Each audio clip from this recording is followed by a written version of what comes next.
Ah, yes, the unit circle. Not much is more important in pre-calculus than the good old unit circle. Look at it. It's a circle, and there's units on it, and there's points on it, and there's pies and square roots and degrees, and you're like, what the heck, sir, does all of this mean? Teach me, oh wise internet guy. Well, here I am. But in order for us to understand the unit circle and whatever the heck it means, we need to understand two specific triangles, and here they are. Triangle number uno is the 45, 45, 90 degree triangle. Of course, named after its angles, 45 degrees, and this right angle here. It's also called a right isosceles, but, who cares? What matters about this is if this is a right isosceles triangle, these two guys are the same. So we'll call them A. Now, we could use Pythagorean theorem to find out what the hypotenuse is, but if it's 45, 45, 90, there's a shortcut. Whatever these small legs are, you're just going to take the square root and multiply the square root of 2 to that leg. So if this was 5, that would be 5 root 2. If this was 8, then that would be 8 root 2. That's your 45, 45, 90 triangle. Now, the other guy is the 30, 60, 90 triangle. Of course, named after its 30, 60, and 90 degree angles. Okay? The smallest side over here, B, is going to live in between your 60 degrees and 90 degrees. This is fun. If this is B, then your hypotenuse is always going to be 2 times the smallest leg. The second leg, the in-between side, is going to be whatever the smallest side is times the square root of 3. So if this was 8, that would be 8 root 3, and that would be 16.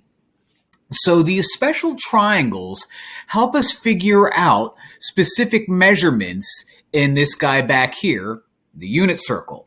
Now let's try to take 2 examples and try to understand where these measurements, these numbers are coming from. Let's take this line right here that I'm drawing in blue. Okay? Now if I wanted to, I can make this look like a right triangle right there. So let me redraw that. Okay, what do I know? Well, I know that this guy right here is going to be 30 degrees. I know that this guy right here is going to be a right angle, which means this guy right here is going to be 60 degrees. Do I know any lengths? Sure I do. In every single example in the unit circle, my hypotenuse is going to be 1. Where did I get that number? 1, 1, 1, negative 1, and negative 1, which means if I were to take this length right here and spin it around, the radius of my unit circle is going to remain 1. So in this case, my hypotenuse is going to be 1. This is a 30, 60, 90 right triangle. Now, normally we view this as, all right, well, whatever the smallest side is, my hypotenuse is going to be 2 times that. Let's work backwards. If the hypotenuse is going to be 2 times my shortest side, then my shortest side is going to be 1/2 of my hypotenuse. All right, I can handle that. And if I now know that my hypotenuse is 1, my shortest side is 1/2, then this guy is going to be 1/2 times a third. Well, that looks kind of sloppy, doesn't it? It does. Thank you, whoever said that. So 1/2 times a third can be written out as 1/3 over 2. So this guy is 1/2. That guy is 1/3 over 2. Now, if I wanted to, I could write that as the point where if this is going right 1/3 over 2, and that's going up 1/2, that becomes the point root 3 over 2, not 1/3 over 2, I apologize, 1/2. Okay, let's look at another example. Let's look at an example, let's say, let me get a different color. Let's get my favorite color, green, and look at this guy here. Okay. Now, if I wanted to, I can turn this guy into a right triangle like so. So let me draw that out. What do I know? I know that my hypotenuse comes from the radius of the unit circle, which is 1.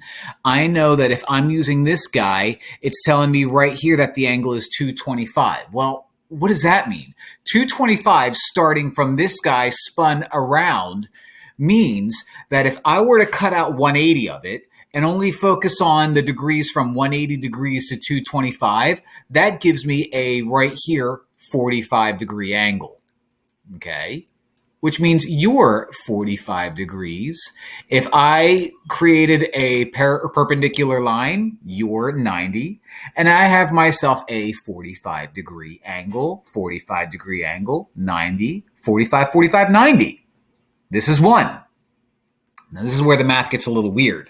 If this is 1, we know that if the shortest side was like 15, we would multiply root 2 to get my hypotenuse. So in order to go backwards, I have to take 1 and divide 1 by root 2. Now, we know that it's completely against the law to divide by root 2. So we rationalize it by multiplying the top and the bottom by root 2. This gives us root 2 in the numerator. Root 2 times root 2 is root 2 squared, which is regular 2. So 1 divided by root 2 gives me root 2 over 2. And since these are exactly the same, root 2 over 2. So if I take it back over here, this length is root 2 over 2. This length is root 2 over 2, that length right there. Now, there's negatives all over the place. Why? Well, in order for me to create a point in the third quadrant, I go left root 2 over 2, down root 2 over 2, and that gives me the point root 2 over 2 negative root 2 over 2 negative again. Bada bing. So the unit circle comes from the fact that we have special triangles.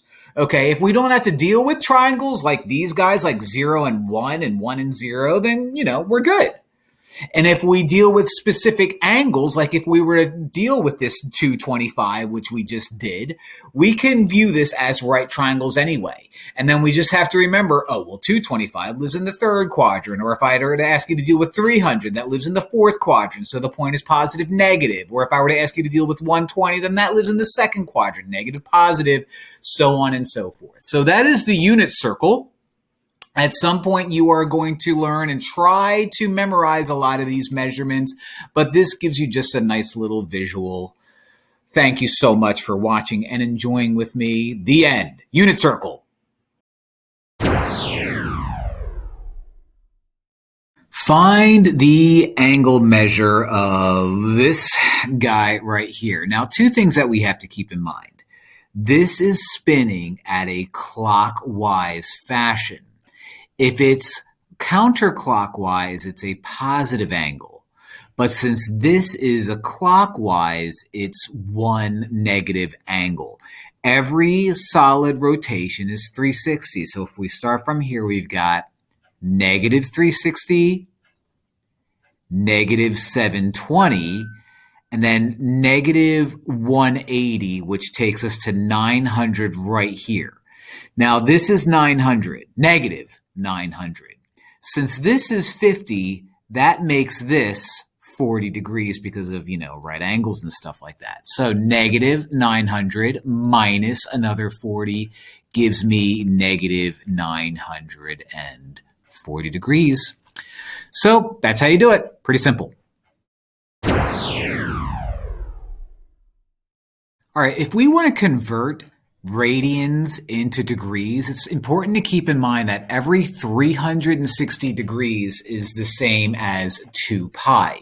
So when converting radians into degrees, what we're going to do is we could multiply this whole thing by 360 over 2 pi, but instead we're going to multiply it by 180 over pi. What it allows us to do is it allows us to cancel out those pi's right there. We can simplify this part probably easier than just multiplying straight across. So 180 over 4 makes this a 1, and this becomes a 45.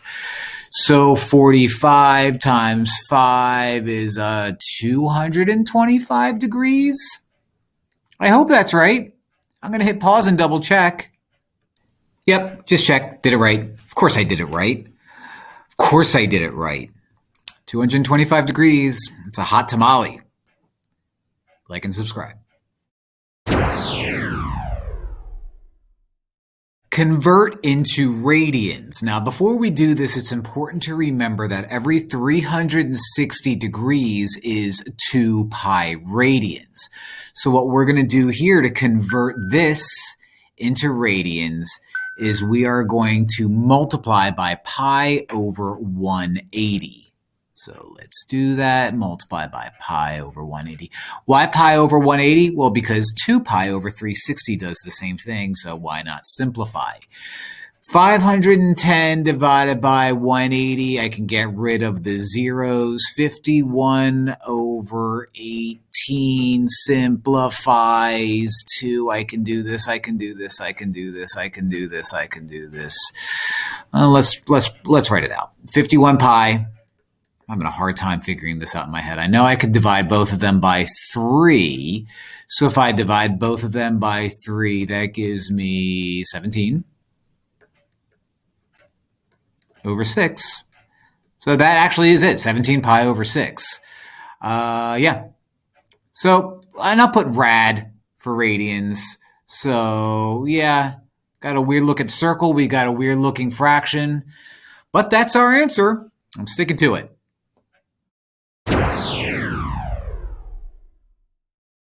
Find the reference angle for each. I'm going to draw a little picture over here. Okay, a reference angle is my angle. So whatever picture I'm given, it's the angle measured closest to the x-axis. So if I'm given an angle and it looks like that, that's my reference angle. If I'm given an angle and it looks like that, that's my reference angle, so on and so forth. So let's get rid of some of these things that I just drew, and let's figure out how we do this. Now, this is if I'm given angles measured less than 360 degrees or 2 pi. It's actually kind of easy, okay? If it's in quadrant 1 here, your angle is just your angle, okay? Now, if I'm measuring this in degrees, if you live in quadrant 2, it's going to be 180 minus the angle that you have, or it's going to be pi minus the angle that you have. That's how you find the reference angle. Okay, if you're in quadrant 3, it's flipped. It's going to be the angle that you have minus 180, or the angle that you have minus pi. And if you're living over here in quadrant 4, your reference angle is found by doing 360 degrees minus your angle, or it's found by doing 2 pi minus your angle. Now, before we get started, we need to find out what these guys are in terms of 360 or 2 pi. So what I need to do is I need to make sure that this guy here is written in between 0 and 2 pi. Similarly, I need to make sure that guy is written in between 0 and 360 degrees. If it's not, then I need to keep adding or subtracting these numbers right here until I live in that territory. Now, this is not in between 0 and 2 pi. Since this is negative, I'm going to add 2 pi until I live in that territory. So if I add 2 pi, that would be the same as me adding 24 over 12, which is 2 pi. When I do that, I get negative 23 pi over 12 pi, or just 12, or just 12. Even though I wrote pi, I said pi, it's just 12. Just 12. Just 12. Now I'm not in my range again, So I'm going to add 2 pi again. I'm going to add 24 pi over 12. Negative 23 plus 24 is 1. So negative 23 pi plus 24 is pi over 12. Now, if I want to turn that into a reference angle, I need to compare that to here. Anything in quadrant 1 is going to be less than half a pi or 90 degrees. This is less than half a pi, which means this is already my reference angle, praise God. So I'm done with that guy. Not so bad. Not so bad at all. 530 is not quite there. I'm going to subtract 360, that number, and end up with 170 degrees.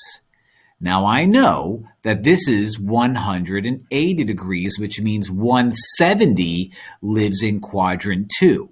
So to find the reference angle, I'm going to do 180 minus 170 and end up with 10 degrees.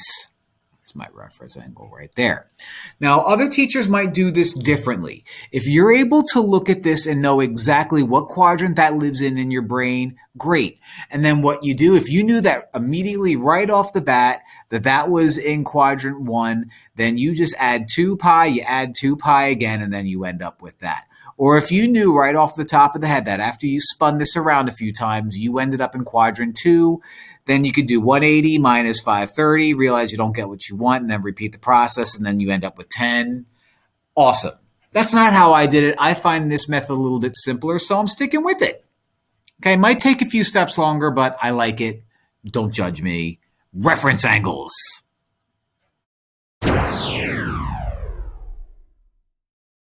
Find the value of the trig function. I have to find the tangent of theta, which is that angle right there. Whenever I'm dealing with right triangle trigonometry, I'm thinking SOH CAH TOA thoughts. Now, SOH CAH TOA is a cute little, acronym? I don't know, to help us remember what's what. Okay, sine stands for opposite over hypotenuse. Cosine stands for adjacent over hypotenuse. But I'm dealing with tangent. And the tangent of an angle is going to equal the opposite over its adjacent angle. Great. So if we're looking at theta right here, its opposite is 14. I can handle that. And its adjacent is, it's not there. So if it's not there, then we need to take a step aside and bring back our old friend, the Pythagorean theorem. So I will label you C, I will label you A, I will label you B, and the Pythagorean theorem says A squared plus B squared equals C squared. So A is 14, 14 squared, plus B squared equals 22 squared. 14 squared is 196. B squared is, I don't know.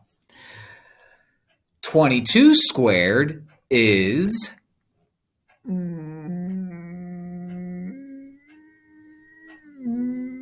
it's 484. 484. Excuse me, 484. Now I have to get B squared all by itself. Let's subtract 196. Let's subtract 196. Ding says not my watch because I don't need a watch when I do math. Dinging, I think an angel just got its wings. 484 minus 196 is going to be 288.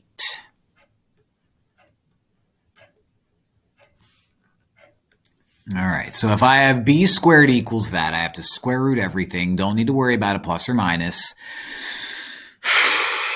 And the square root of 288, we might have to go all the way over here and make ourselves a factor tree. It's been a while since we've done that, but we might have to rip this apart and make this look better. So I could do 2 and 144. Oh, this is manageable. 144 is 12 and 12.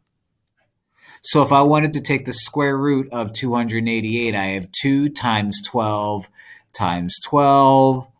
Circle a group of 12s, bring that out, 12 root 2, bingo, bango, bongo. So after all of that, we found out that our adjacent angle is 12 root 2.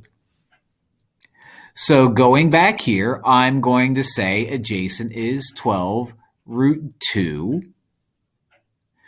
which gives us 7 over 6 root 2. We know a rule that says, you're not allowed to have square roots on the bottom of a fraction. So we rationalize it by multiplying the top and the bottom by root 2 over root 2. That gives us 7 root 2 on the top over 6 times root 2 squared, which is 6 times 2, which is 7 root 2 over 12. Holy cow. So that was a pretty involved problem just to find a tangent. Okay, it involved Pythagorean theorem. It involved simplifying square roots. Lots to do there. Lots happened there, but we did it. We did it, as Dora said. We did it.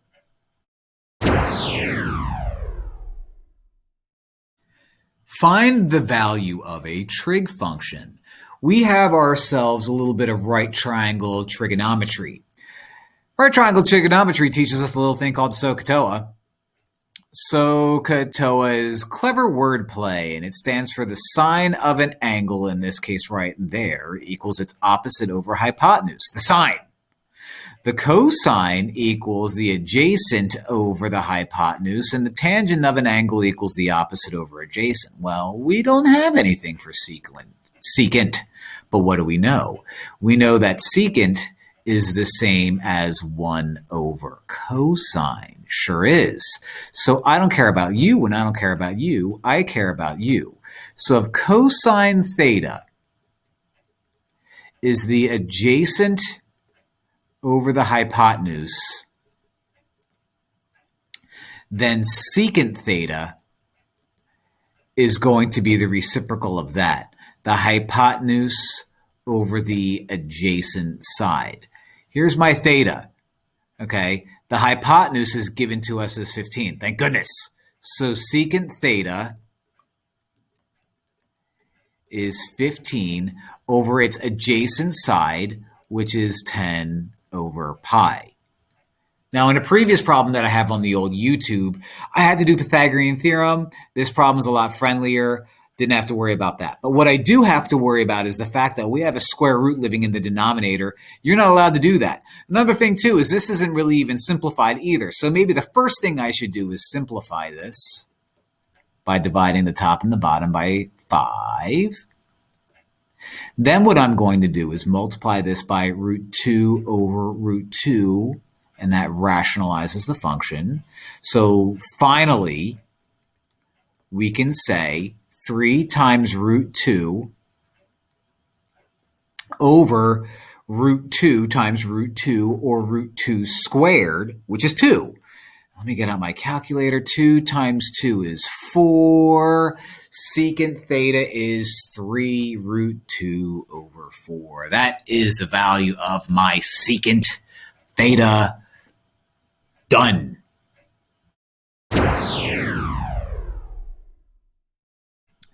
Find cotangent of theta if cos theta equals 3 over 13. All right, so we've got ourselves some right triangle trigonometry going on here. And I know, according to SOH CAH TOA, I know that the cosine of an angle is going to be its adjacent side over its hypotenuse. Now, if you're looking at this and you're like, well, which one of these is going to be theta? It doesn't matter. It doesn't matter at all. We're just drawing pictures. So if my adjacent is going to be 3 and my hypotenuse is going to be 13, I can put this as my 3. I can put that as my 13. Bada bing. Now, according to this, tangent of theta is going to be my opposite over my adjacent side. And you might be thinking, well, why are you talking about tangent? We need cotangent. Well, because then cotangent of theta is going to equal the reciprocal, the adjacent side, over the opposite side. So according to my theta, the adjacent side is 3. My opposite side isn't there. So I have to bring back our old friend Pythagorean theorem. I'm going to call you C because you're the hypotenuse. I'll call you A, and I'll call you B because it doesn't matter which is which. So A squared plus B squared is going to equal C squared. A is, I don't know. B is 3, so 3 squared is 9. Let's skip a step, save some time. C is 13, so 13 squared is 169. Nice. I'm going to subtract 9 from both sides, and that gives me A squared is equal to 160. Square root that. Now, I don't know what the square root of 160 is off the top of my head, but what I do know is I can make a factor tree. I was going to try to do some stuff in my head, but it's just not going to work right now. So I'm going to make a factor tree using 160. Okay. That's 40 and 4. Don't circle either of those. That's 4 and 10. Don't circle either of those. That's 2 and 2. That's 2 and 5. That's 2 and 2. All right. So A is going to equal the square root of 160, which is 2, 2, 2, 2, 2, 5 of them. 2, 2, 2, 2, 2 times 5. Okay. Okay. Circle a group of 2's, bring it out. Circle another group of 2's, bring it out. Okay. 2 times 2 is 4. My leftovers is going to be 2 times 5, which is 10, which means after all of that, my job was to find the opposite side according to theta, and I end up with 4 root 10. So my opposite side according to theta is 4 root 10. Now, before you get all cocky and arrogant, we're not done. And we're not done because I'm not allowed to have a square root in the bottom of a fraction. So we multiply our fraction by root 10 over root 10. That gives us 3 root 10. And 4 times root 10 times root 10 is the same thing as 4 times root 10 squared, which is the same as 4 times 10, which is the same as 40. And that's my guy right there. So kind of messy, kind of difficult, lots of fun.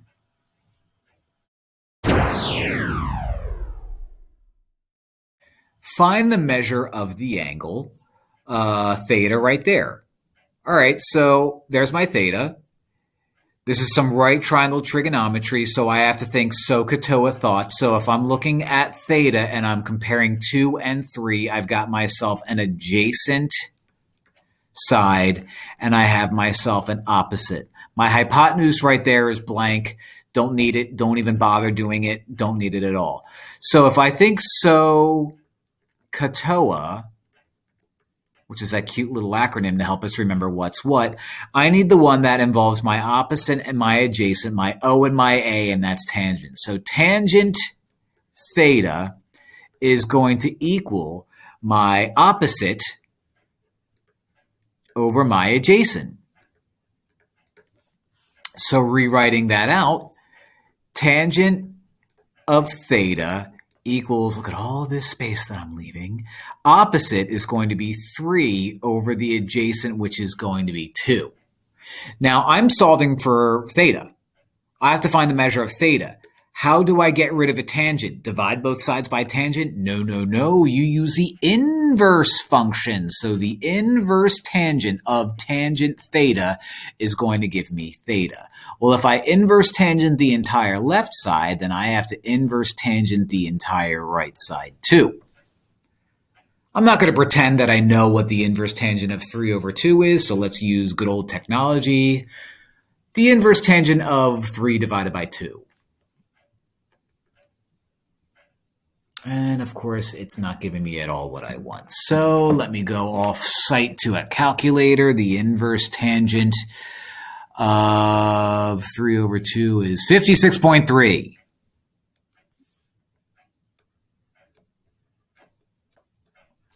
Now, I know we're not supposed to look at this and say, well, that looks pretty good. If I were to get out a protractor, that looks like it could be 56.3. It actually kind of doesn't. But, that's my guide. That's how I do it. That's my answer. So there you have it, 56.3.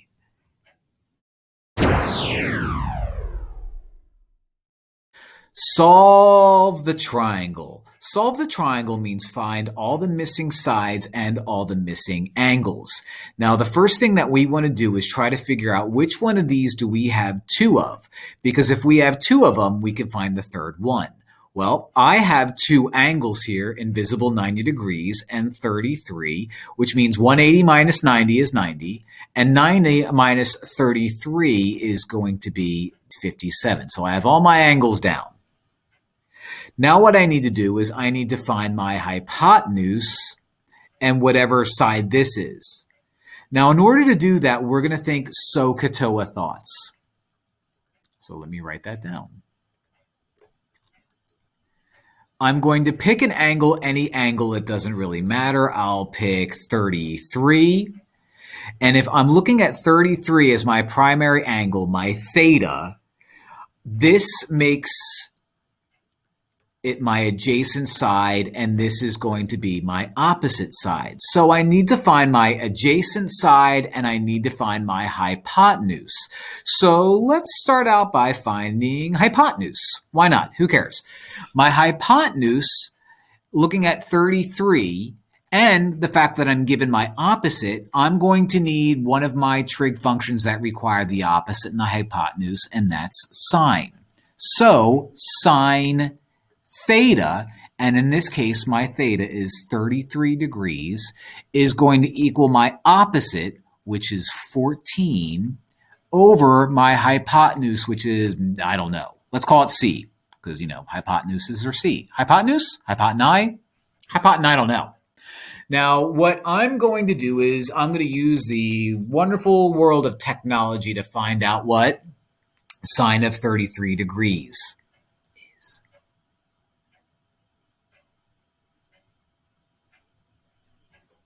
Anytime now. Any moment. Siri's working on it. While we're waiting, don't forget to click the little like and subscribe button. It's having connection errors, so let's go off-site. Sine 33 is, no, I want degrees. Sine 33 degrees. 0.5446. So 0.5446. Now my job is to solve for C. So if I multiply both sides by C, that has C on level ground now. And if I want to get C all by itself, I'm going to divide both sides by 0.5446. 14 divided by 0.5446. Cross that out is going to be going off-site again.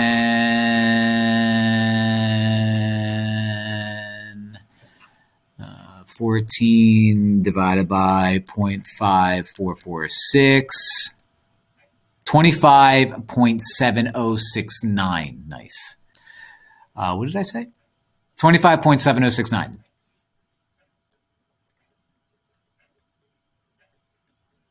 Nice. So that's my hypotenuse, 25.7069. Now you might be thinking, all right, well, do I have to do that again in order to find my adjacent side? No. In fact, if I wanted to, and what I'm going to do to find the remaining side is I'm going to do Pythagorean theorem just because it's been a minute since I've done Pythagorean theorem. So you're my C. I'll call you A because it doesn't really matter which one's A or B as long as the longest side is C. And I have A squared plus B squared equals C squared. So A squared is going to be 14 squared plus, I don't know, B squared equals 25.7069 squared. I know that's 196. You're still B squared. And 25 times 7 is 25.7069 times itself is 660.8447. All right, so what did I say? 660.8447.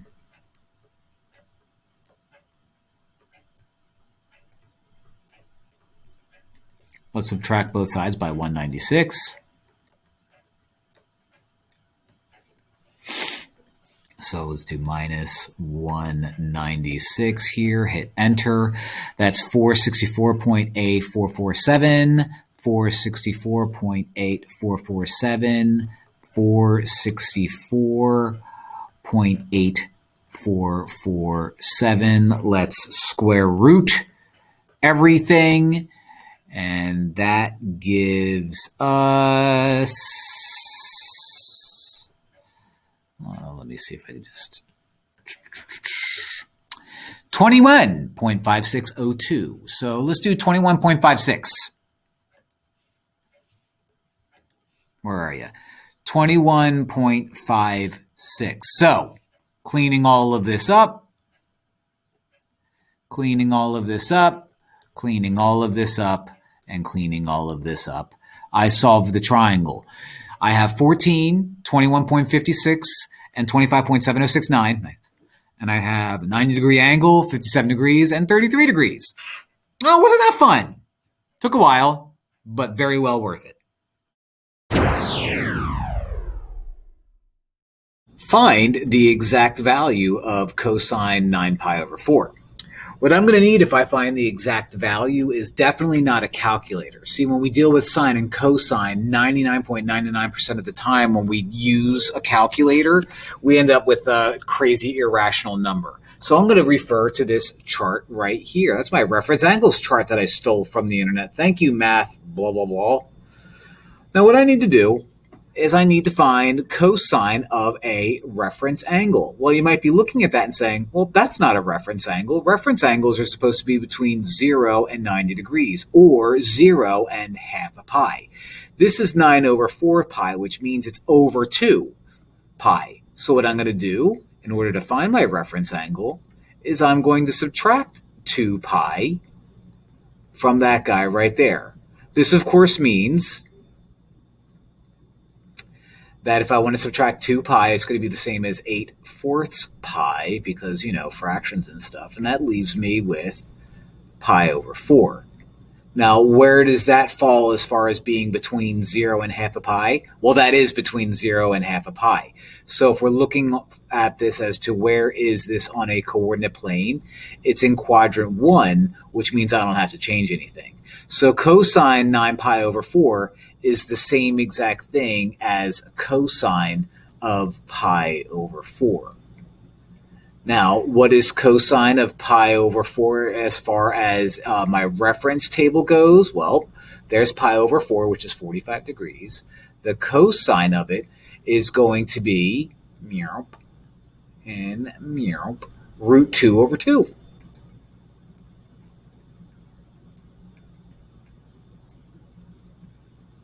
So whenever it says find the exact value, you're looking at this reference angle chart. That's what you're looking at. Find the exact value never means throw it into a calculator and round, because technically that's not the exact value. This is the exact value, and as you can see, square root of 2 is going to be irrational. It would be ugly if you use a calculator anyway, and if there's anything I'm not, it's ugly. Like and subscribe.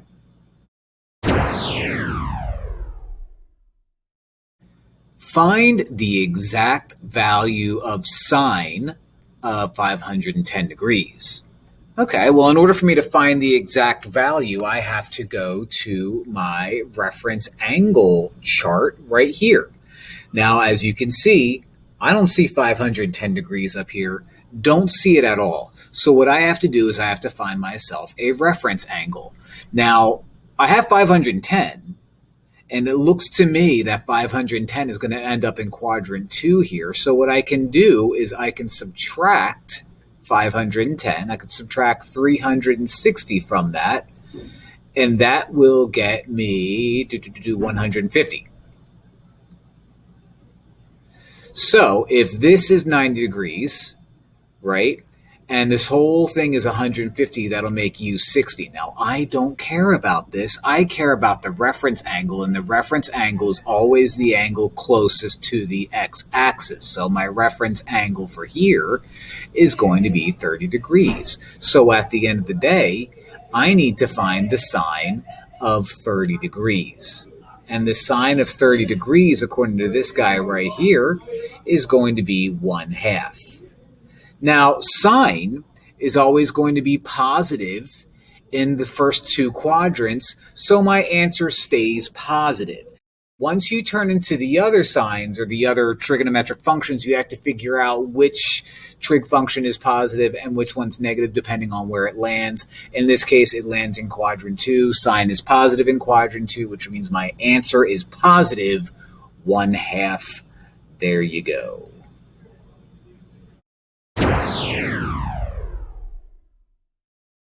Find the value of this trig function right here. Okay, well, I don't have an angle, and it's telling me to find the secant of an angle. I don't have one. I don't even have a picture, but this is what I do have. I can just make a picture, just like that.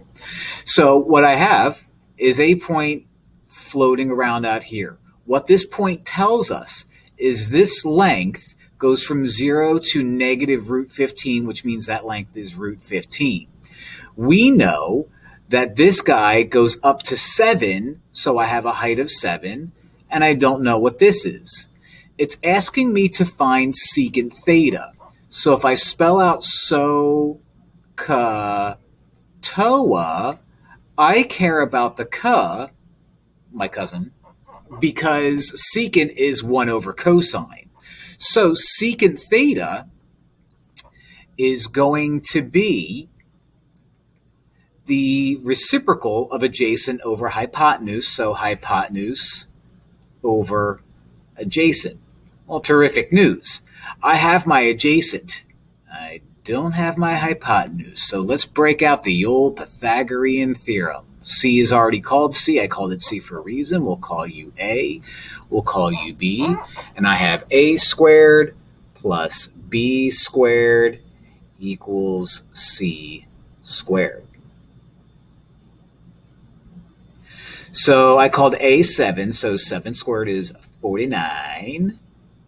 I called B the square root of 15, so the square root of 15 squared is 15. And C squared is, I don't know yet. Oh, God is good, because 49 plus 15 is a perfect 64. Perfect because it's a perfect square. In order to get C all by itself, you square root. C is 64. Square rooted, that becomes 8. So secant theta, and I'll write it over here because I know I'm going to have to take one more step. I'm going to write it down here, is the hypotenuse 8 over the adjacent, which is the square root of 15. You never can have the square root on the bottom of a fraction, can you? So we have to multiply the top and the bottom by root 15 over root 15. You got to rationalize this guy. So when we do that, we have root 15 times root 15, which is 15, because root 15 squared. You become 8 root 15. Now, before we circle this and be happy and call this a day, we care about secants. Okay? Sine is positive here, and positive here. Cosine is negative here and negative here. Secant is a cos function. And since everything happens in quadrant 2, this guy ends up being negative.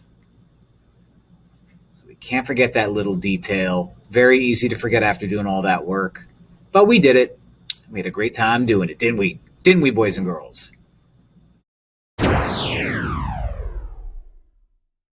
All right, this one's going to be a doozy. Find the other trig values if cotangent of theta equals negative root 7 and sine theta is greater than 0. In other words, sine is positive. So let's do this. Let's make ourselves a little fake coordinate plane and remind ourselves where sine is positive. Sine is positive up here and up here. Now, if my job is to find the other trig values, it's going to matter about everything else too. So while I'm at it, I care about sine being negative and sinus negative down there. Sinus negative sounds like I'm getting over a cold. So cotangent is negative root 7. Again, I care about positives and negatives everywhere because if my job is to find the other 7 trig values, if that's negative, I'm going to have to deal with negative values all over the place. So let's find out where cosine is negative. Cosine's negative here on the left and positive here on the right. Now, how is this going to help me with the others, like tangent and cotangent? Well, sine divided by cosine's tangent. Its reciprocal is cotangent. I don't know if I said that right. Sine over cosine's tangent. Its reciprocal is cotangent. I'm just giving it a second shot in case I misspoke earlier. But, you know, that's going to help out here. Now, what I also need to deal with is I have to find missing pieces. I have to find sine, cosine, tangent. That's going to require knowledge of SOH CAH TOA. Why I wrote it out incorrectly, I don't know. It's been a long week. SOH CAH TOA. Okay. Now, the first thing I have to do is I have to break down the fact that cotangent of theta is negative root 7. So if I'm supposed to find sine and cosine and tangent and its reciprocals, I care about information about its opposite, hypotenuse. I care about everything, every single part about a right triangle. So I'm making this fake arbitrary right triangle here so I can gather as much information as I have. Okay. Cotangent theta comes from the fact that tangent is opposite over adjacent, which means cotangent, its reciprocal, is going to be adjacent over opposite. Okay, I know that cotangent is negative root 7. I'm not going to worry about the negatives right now when I want to put pieces on a triangle because you can't have a negative length. So I'm going to write that it's root 7 over 1. So according to this, if this is theta, and it doesn't matter which one theta is. If you're wondering, well, which one should I call it? Doesn't matter. Doesn't matter at all. If I have theta, according to what I just said, the adjacent side is going to be root 7, and the opposite side is going to be 1. That leaves me with the hypotenuse, which I'm going to call C. Why? Well, in order for me to find C, I got to use the old Pythagorean theorem. So what color haven't I used yet? Let's do purple. It's going to be a rainbow when we're done. A squared plus B squared equals C squared, right? You can be my A, you can be my B, and C has to be just C. 1 squared is 1. Root 7 squared is 7. That's going to equal C squared. Let's bring it up here so I leave myself plenty of space for my answers. 1 plus 8. 1 plus 7 is 8. That equals C squared. The square root of 8 is going to be C. All right. Now, if C is the square root of 8, that means I should be able to look at that and be like, wait a minute, can I go a little bit further? Yeah, I can. 8 is 2 times 2 times 2, which means if you rip out a pair of 2s, C is actually this. So my hypotenuse is root 2. My hypotenuse is 2 root 2, pardon me. My adjacent is root 7, and my opposite is 1. Now I have enough information to put all this together. So I want to find what sine theta is. An angel just got its wings. What cos theta is, and what tangent theta is. I also need to find out what its reciprocal cosecant theta is, what secant theta is, the reciprocal of cosine, and I already have u, so I am 1/6 of my way done. Hooray! Now listen carefully to how I'm going to proceed from here on out. Let's deal with the numbers, and then when I'm done, we'll deal with what's negative and what's positive. Let me repeat myself. Let's deal with the numbers, and then when we're done that, let's deal with what's positive or negative. Okay? Sine is opposite over hypotenuse, which means 1 over 2 root 2. Immediately, we realize this ain't good. You can't have root 2 on the bottom. So if we multiply the top and the bottom by root 2 over root 2, that leaves us with 1 times root 2 over 2 times root 2 squared, which is 4. Okay. Cosecant is going to be the reciprocal of this, which is, if I'm not going to look at the answer, I'm going to look at the original, which is going to be 2 root 2 over 1.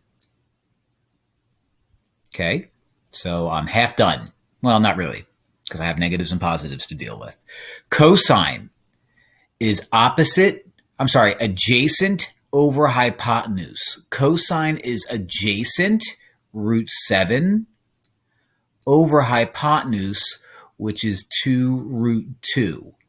Let's multiply the top and the bottom by 2 in square roots over root 2.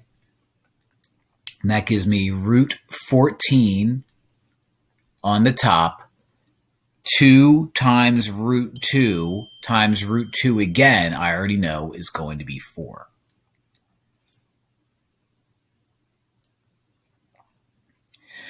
Secant theta is the reciprocal of this, but I'm not going to set it up that way. I'm just going to write out the fact that if cosine is adjacent over hypotenuse, then this is going to be hypotenuse over adjacent. So I have 2 root 2 over,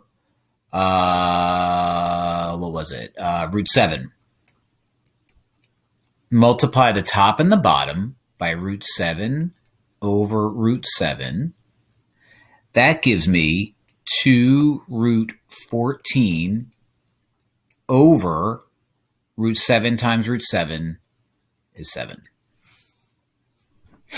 Last but not least, if my cotangent is negative root 7, okay, I'm not worrying about negatives right now. I already said that. Let's not worry about negatives. This becomes 1 over root 7 times the top and the bottom by root 7 over root 7, and that gives me root 7 over 7. Now, last but not least, I need to apply my negatives, okay? All of this stuff, first off, cotangent is negative, okay?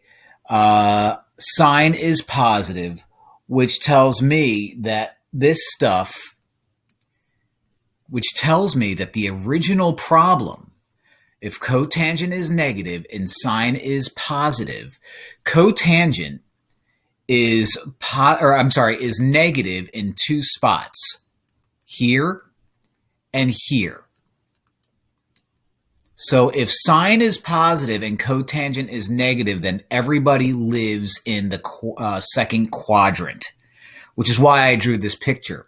So in the second quadrant, sine is positive, leave this positive, which means cosecant is going to remain positive.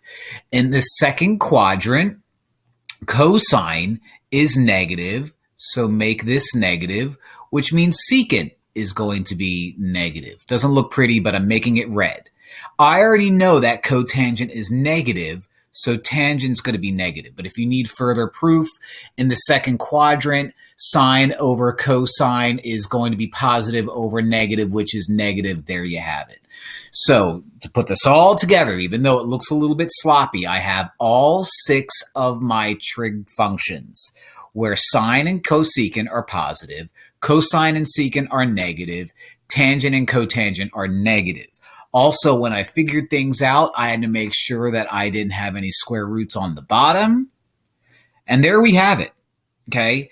Very involved problem, took a lot of time, but that's to be expected with guys like these. And also keep in mind, didn't use a calculator. So if you had a calculator, life would be a lot easier, but then you wouldn't have exact values. I didn't ask for that, but I assumed because I created the problem. Okay? Thanks for watching.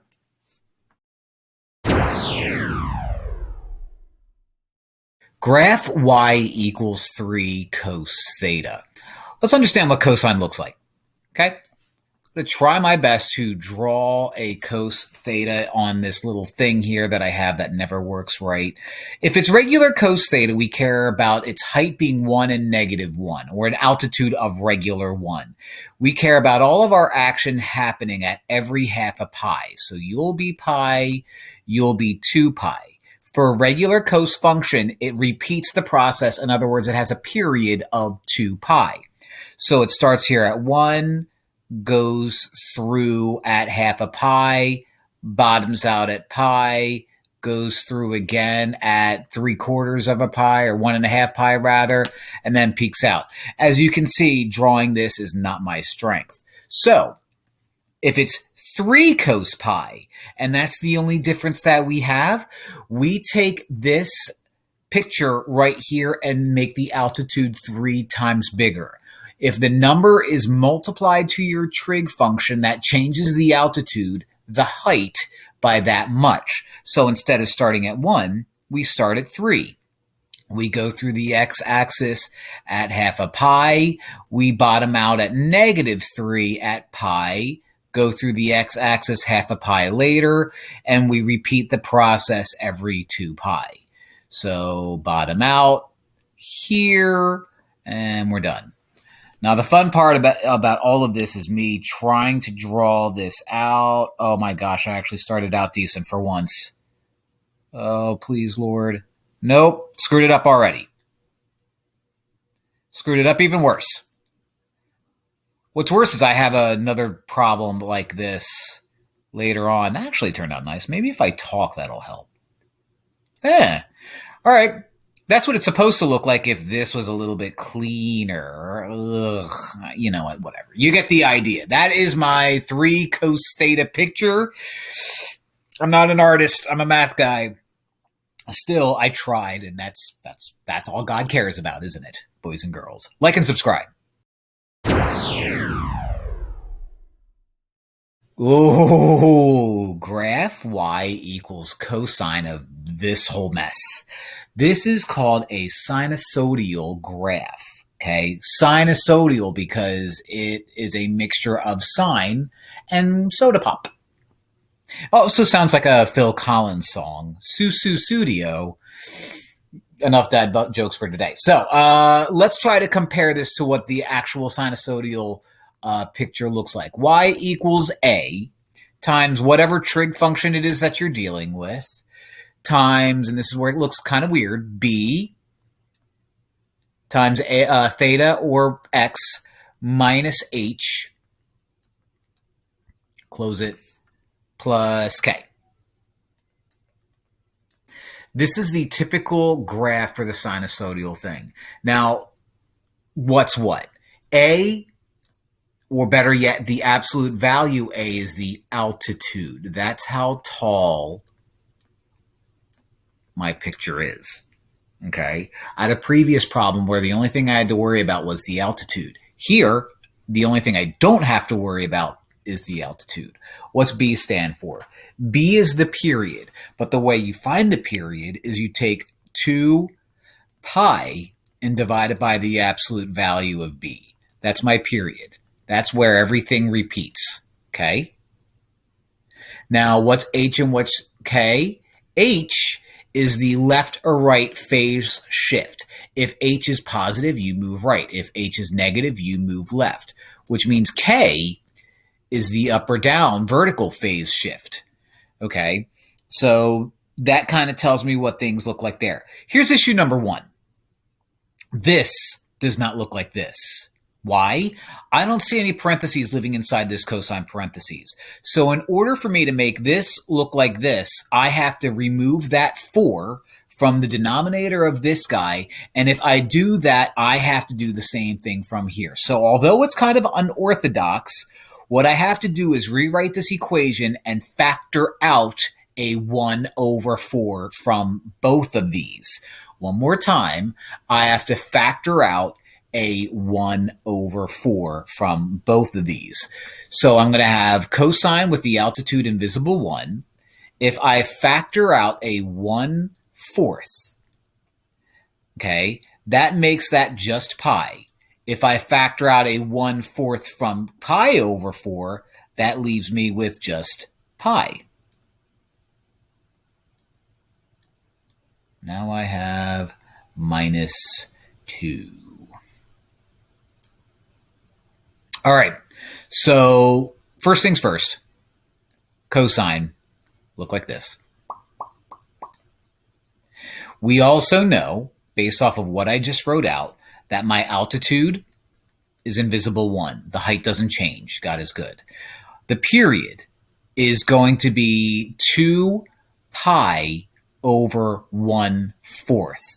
Now, if I take 2 pi over 1/4, over 1/4 means I have to multiply the top and the bottom by 4, giving me a period of 8 pi, which is why this graph that I stole from CUDA software is so long.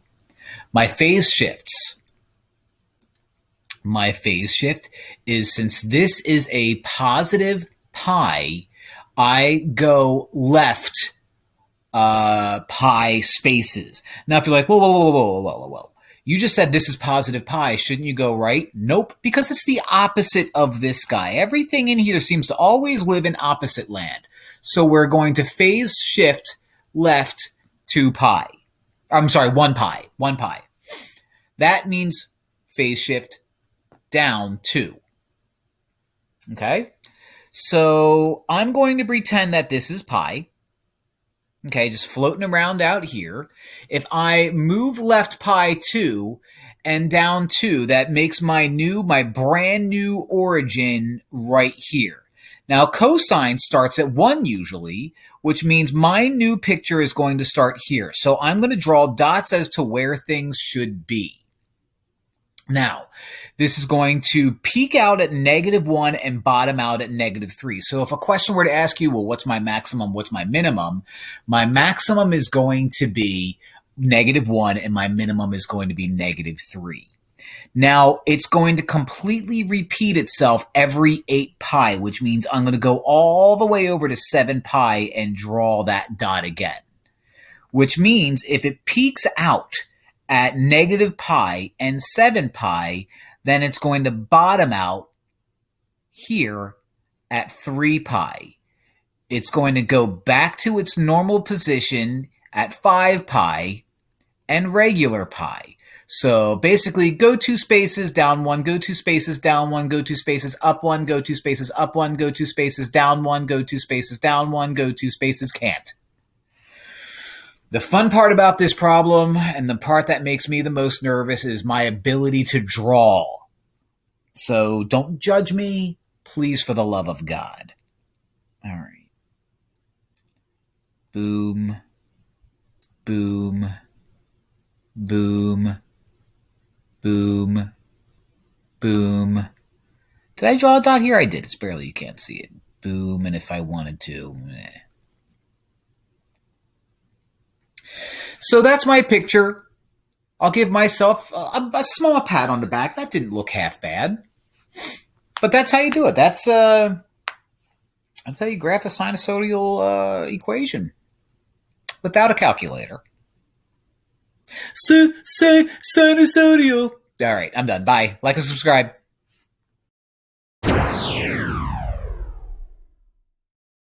Solve using degrees.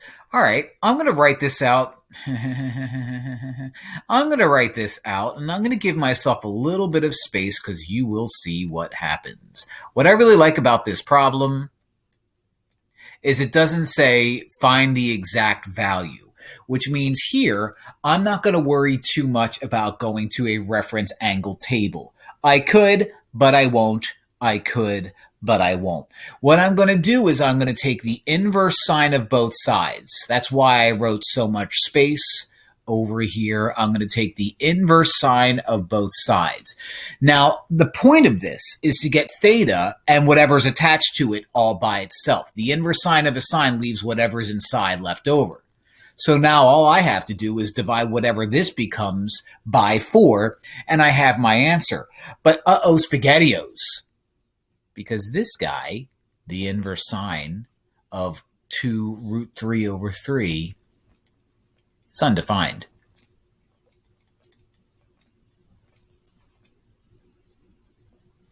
Which means if I divide something that's undefined by 4, it doesn't really matter. And if my job is to solve, I don't have an answer. So in a case like this, I have no solution. Oh, isn't that nice? It is nice. Solve using radians. Okay.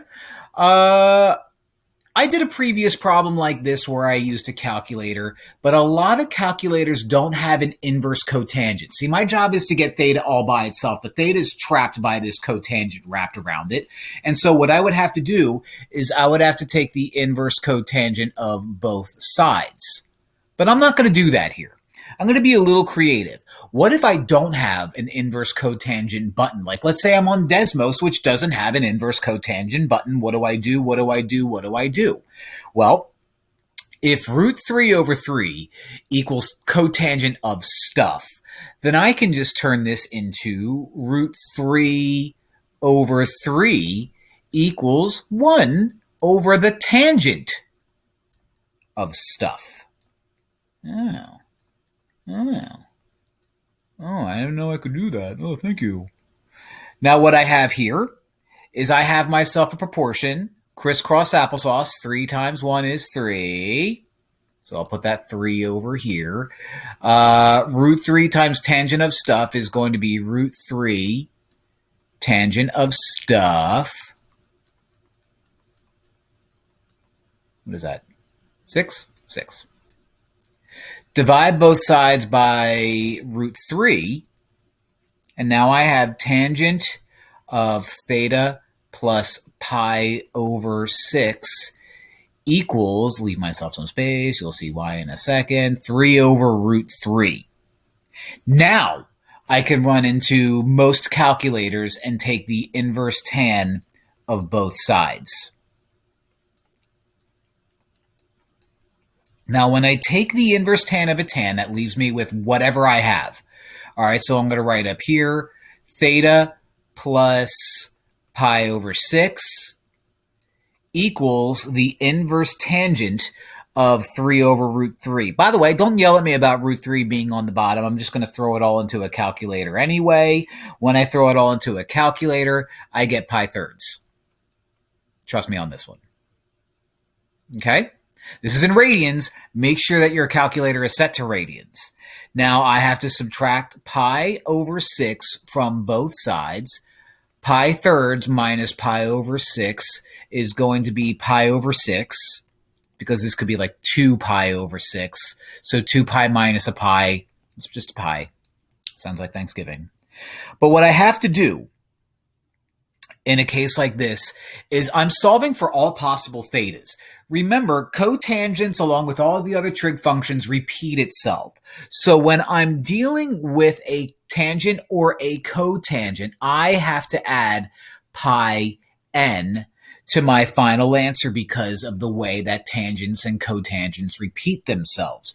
So my final answer is going to be pi over 6 plus pi n. That's every single theta. Now, if it gave me like restrictions where it said, well, here's an interval of 0 and 2 pi, then that changes things and maybe I only have two answers, but I'm solving for every possible radian and this allows for every possible answer. So that's my guy. I'm done. I had fun. Thank you for watching. Find the exact value of the inverse tangent of -3. All right, whenever it sees exact value, that's basically your teacher or a book saying, let's avoid a calculator and let's go run to a reference table like the one that I just threw up on the screen here. I'm going to avoid using the phrase throw up ever again. All right, so usually when you find the inverse tangent of something, that means the tangent of which one of these guys is going to give you -√3. Right now, let's not worry about the negatives, and let's just worry about the √3. The tangent of which one of these guys is going to be √3? Is that one right there, 60 degrees. It doesn't say here which one I have to use, whether it's degrees or radians, so let's use degrees. Let's use degrees. So right now, the inverse tangent of √3 is going to be 60 degrees. Now let's be very, very, very, very, very careful here. Okay, inverse tangent, or tangent in general, is negative here and here. Since inverse tangent is negative, it must fall in the fourth quadrant right here. Which means instead of it being 60, it's going to have a reference angle of -60. So we could say -60 degrees is my answer. If we also wanted to throw it as radians, we could say -pi/3. I know it's so hard to see it even with my bad eyes. Either one of those is a possible answer. But since this was negative, it makes my answer -2 because of where tangent is negative. So there you have it. Find the exact value of cosecant of the inverse secant, so let me throw that in parentheses just to make it look better. Maybe my parentheses could have been better, of √6/2. Now, before you start thinking reference angle chart thoughts, before you start thinking unit circle thoughts, you're not going to find √6/2. It ain't happening. So this is what I want to do. I'm going to try to turn this into a right triangle, and I want to think Pythagorean theorem thoughts. First things first, what is inverse secant? What does that mean? Well, that means the secant of what angle is going to equal √6/2 in positive land. What is secant? Well, let's think SOH CAH TOA. Secant is the inverse of cosine. So if cosine is adjacent over hypotenuse, then secant is going to be hypotenuse over adjacent. Okay, so √6 is hypotenuse, so let's draw that out. Adjacent means right next to it, that's 2. And what's going to happen is I'm going to eventually find out that I'm going to have to deal with the cosecant, which is sine flipped. I'm going to need to know information about the opposite side. So let's use the old Pythagorean theorem. A squared plus b squared equals c squared. You're c, I'll call you a, and I'll call you b. So I have 2 squared plus, I don't know, the opposite side squared is going to equal √6 squared. 2 squared is 4 plus b squared. √6 squared is 6. Subtract 4 from both sides. I've got b squared equals 2. Square root it. B is √2. Which means you are √2 and you are my opposite side according to the picture that I drew. Now, based on this triangle, okay, I now know what this guy is. So cosecant, based off of this information, of theta, cosecant of theta is going to equal the hypotenuse over the opposite side, which is root 6 over root 2, which if I wanted to, before you start thinking, well, why don't I just multiply the top of the bottom? No, don't do that. Let's do this instead. Root 6 over regular 2 just gives me root 3. So cosecant of the inverse secant of this stuff gives me enough information where I can throw it all into a right triangle, do some Pythagorean theorem, get some info, and then find the cosecant of that. Gets me root 3. Kind of a weird problem. You could probably throw that into a calculator and be all right with it. But since it says exact value, I don't know what root 3 is off the top of my head. Some of you geniuses might, but that's what I get.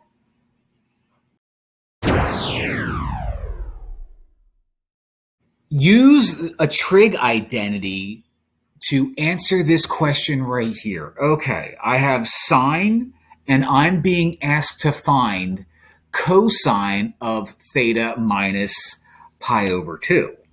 Well, there is a trig identity that says cosine of theta, or x minus pi over 2, which is the same as 90 degrees, happens to be the exact same thing as sine theta. So this guy is the same as that guy.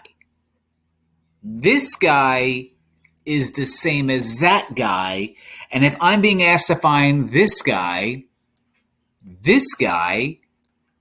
equals the same thing. Too easy, you say? Maybe. But, that's the problem that you're being asked to do. And if you use the trig identity just the way it's given to you, you're going to get your answer right away. So that's it. Show that the identity is true. Boys and girls, this is called a proof. Now, you probably thought that, I'm done geometry. I'll never have to do a proof again. Lies. It's all a lie. This is actually pretty easy. I need to show that sine x, secant x is the same as tangent x.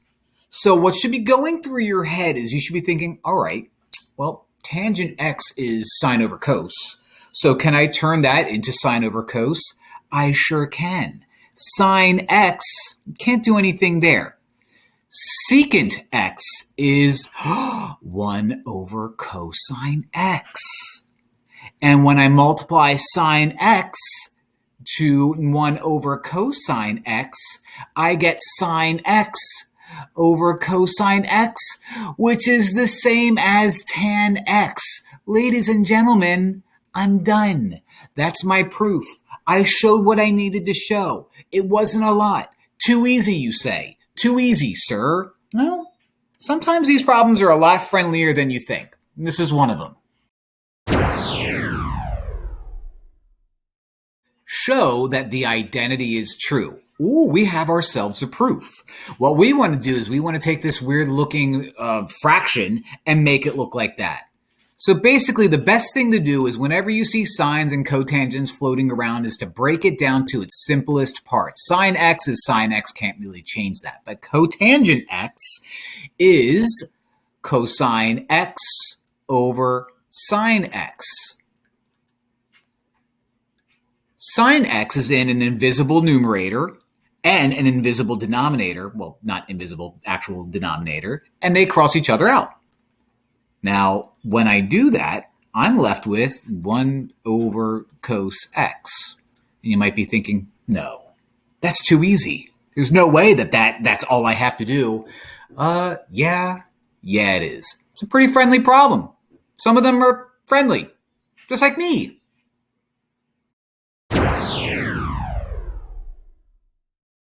show that the identity is true, we have cosecant squared x multiplied to cos squared x is equal to cos squared x minus 1.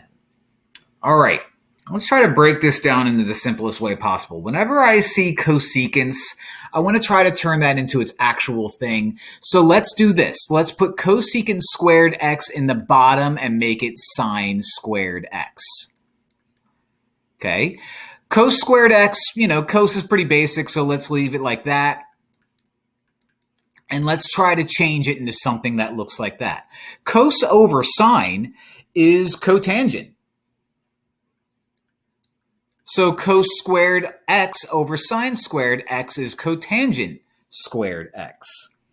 There is a little rule that says that cotangent squared x is cosecant squared x minus 1. And because of that, that allows us to arrive to our answer. So some of you might look at this and be like, all right, should we do something with maybe tangent and make that 1 over tangent squared? And then, tangent squared is the same thing as blah, blah, blah. Listen. This is good enough. Leave it like that. My proof is done. Our problem is done. Like and subscribe. Solve for every theta in between 0 and 2 pi. Let's take a look at what I have. Okay, I have a tan squared theta floating around on both the left and the right. When you see problems like this and you have, whether it's tan, secant, sine squared, you're automatically thinking quadratic thoughts. You're thinking zero product property thoughts. And that's how I'm going to handle this guy right here. So let me move it to the left. Okay, I'm just going to start writing it from the left because I'm going to need all the space that I can with this one. All right, so I have 1 minus tan squared theta on the left is going to equal negative tan squared theta again on the right. Let's keep my tan squared theta positive. So the first thing I'm going to do is add 2 tan squared theta, add 2 tan squared theta. You cross out. 1 is alone. If I take away 1 tan from 2 tans, then I get 1 tan squared theta. I'm also going to subtract 1, and that leaves me with 0 equals tan squared theta minus 1. Now, you might be thinking, all right, well, what do I do now? This is difference of squares, boys and girls. And you might be thinking, the devil, you say. I don't see any difference of squares. Difference of squares looks like this. Sure does. So if I were to just make believe that x is tan, then I could just write this out as x squared minus 1, which factors out to x plus 1, x minus 1. So I can turn this into 0 equals tan theta plus 1 times tan theta minus 1. See what I did? That's difference of squares. Zero product property. Take each guy and set it equal to 0. So I'm going to do this twice. I'm going to have a lot to deal with. So let's split this guy right down the middle. And let's deal with this one first. Tan theta plus 1 equals 0. Now let's subtract 1 from both sides, and that gives me tan theta equals, give myself some space, negative 1. Why did I give myself some space? Well, if I want to get theta all by itself, I have to inverse tan both sides. Yeah. That crosses out. Theta is going to equal pi over 4. Now, this is a negative 1. Tangent is negative in 2 quadrants. Quadrant 2 and quadrant 4. So, if this is going to be quadrant 2, then that implies pi over 4 is going to be negative. And if it's pi over 4, negative pi over 4, that's no good. That's no good. because it doesn't live in my area. So what I need to do is I need to add 360 degrees, or in this case, 2 pi, which if I add 2 pi to pi over 4, that gets me 7 pi over 4. So that's quadrant 4. And if I want the quadrant 2 version of it, I'm going to have 3 pi over 4. See, 7 pi over 4 is like the same as 45 degrees. So that's going to be the 45 degree version over here. So there's 2 of my answers. Oh, but I'm not done. I'm not done at all. You see, because I now have to do tan theta minus 1 equals 0. Add 1. Tan theta equals, give myself some space, 1 inverse tan both sides, inverse tan both sides, and theta is going to equal pi over 4. Tangent is positive in quadrant 1 and quadrant 3. This is quadrant 1. This is basically 45 degrees. So if I spin it out to quadrant 3, let's add pi, and that will give me 5 pi over 4. So over here, my 2 guys are 5 pi over 4 and pi over 4. So to put this all together, to sum this up, to finalize my answer, theta is 4 of them if it lives in between 0 and 2 pi. And those 4 are going to be, in order from least to greatest, pi over 4, 3 pi over 4, 5 pi over 4, and 7 pi over 4. Whew! That's it.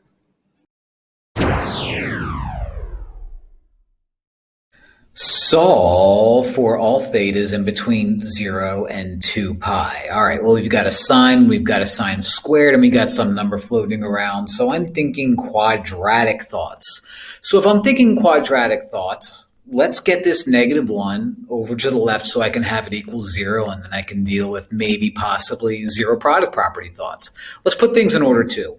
2 sine squared theta plus 3 sine theta, and if I were to add 1 to both sides, plus 1 equals 0. Now I did all this, zero product property, quadratic talk, and you're like, what do you mean? Well, if I were to look at this guy right here and factor that, that would factor to 2x plus, would it be 1? Yeah. And then x plus 1, right? Well, this is no different. It's just instead of x squared, I have sine squared. So this factors out to 2 sine theta plus 1 parentheses sine theta plus 1 equals 0. Okay? Now, zero product property says that this times that equals 0 means this equals 0 and that equals 0. So let me do 2 different problems. 2 sine theta plus 1 equals 0. Let me wave my hands a little bit, do a little bit of quick math. Subtract 1, divide by 2 would give me sine theta equals, leave myself some space, minus 1 over 2. Now I need to get theta all by itself. The way I get theta all by itself is I inverse sine both sides like so. That leaves me with just theta. And the inverse sine of -1/2 is negative pi over 6.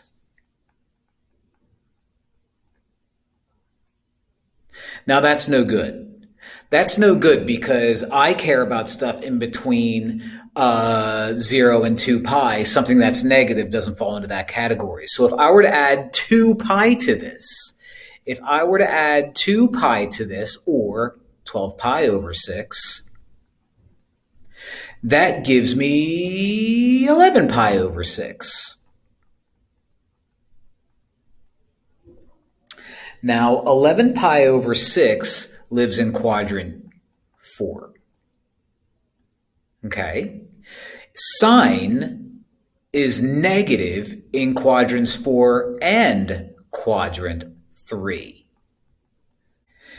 Now, if this is going to live in quadrant 3, I have to do some reference angle stuff. So since this is 1/6 pi away from the x-axis, then 7 pi over 6 is also 1/6 pi away from the x-axis in the third quadrant. There you have it. Now, that was this red underlined stuff. Now, keep in mind, I'm not done, so let me box this off to see if I get a few more answers. All right. Let's figure out what this is. I have sine theta plus 1 equals 0. Zero product property. Subtract 1, and sine theta equals -1. Inverse sine, both sides, like so. And the inverse sine of -1 is negative pi over 2. So theta is negative pi over 2. Once again, this is no good because it's negative. So we add 2 pi, which in this case is the same as 4 pi over 2. And that ends up giving me 3 pi over 2.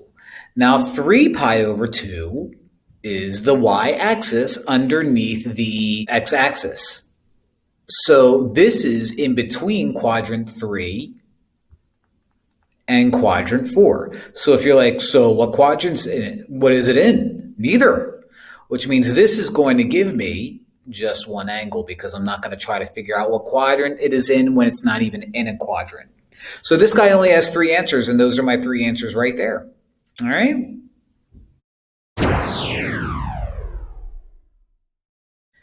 Find the exact value of 5 pi over 12. So for this one, I'm going to open up my reference angle chart. Usually when it says find the exact value, I'm going to be dealing with some type of reference angle. All right, so I look at some of these and I try to find out, all right, well, which of these angles is 5 pi over 12? And I realize none of them are. So this is going to require me to do a little bit of identity work. And in this case, what I want to do is I want to come up with 2 of these guys here in green that you can barely see. Which 2 of these could add or subtract out to 5 pi over 12 so that I can write it out as tan something plus something. Okay, well, if I were to add pi over 6 to pi over 4, that gets me 2 pi over 12. This gets me 3 pi over 12. Adding that up gets me 5 pi over 12. That makes me happy. Now, why does all of this even matter? What am I doing here? Tan alpha plus beta is one of those addition identity properties where tan alpha plus beta is the same as tan alpha plus tan beta. Let me write that up here. Tan alpha plus tan beta over 1 minus tan alpha tan beta.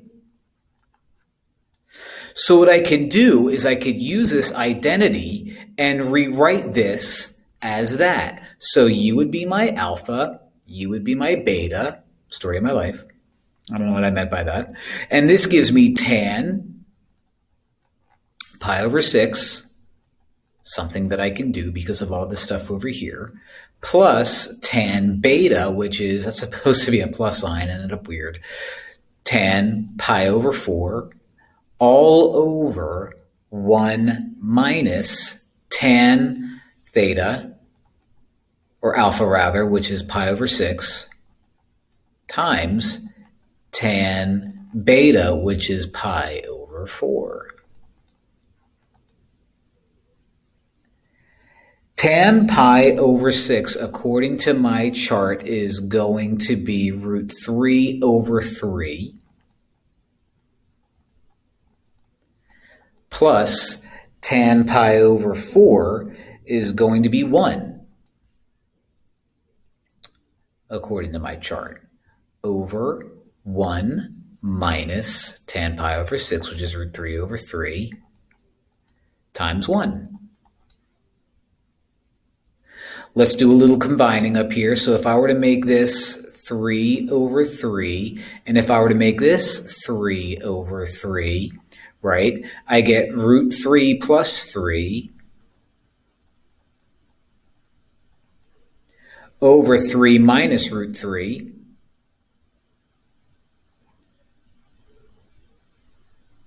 over 3. Multiply the top and the bottom by the reciprocal of this guy. So I'd multiply the top and the bottom, and I'm running out of space here, so I'm going to try to do this a little bit in my head. If I were to multiply the top and the bottom by 3 over 3 minus root 3, the 3's would cancel out, and that gives me root 3 plus 3 over 3 minus root 3. Now, my issue here is that I have a root in the denominator, and that's no good. So I'm going to use the conjugate, which is the difference of squares idea, and multiply the top and the bottom by 3 plus root 3. What that does is it, again, treats it like difference of squares and eliminates the middleman. So this foils out. This foils out, eliminating stuff in between. And the top gives me root 3 times 3 is 3 root 3. Root 3 times root 3 is 3. 3 times 3 is 9. And 3 times root 3 is 3 root 3. The bottom is going to be 3 times 3, which is 9.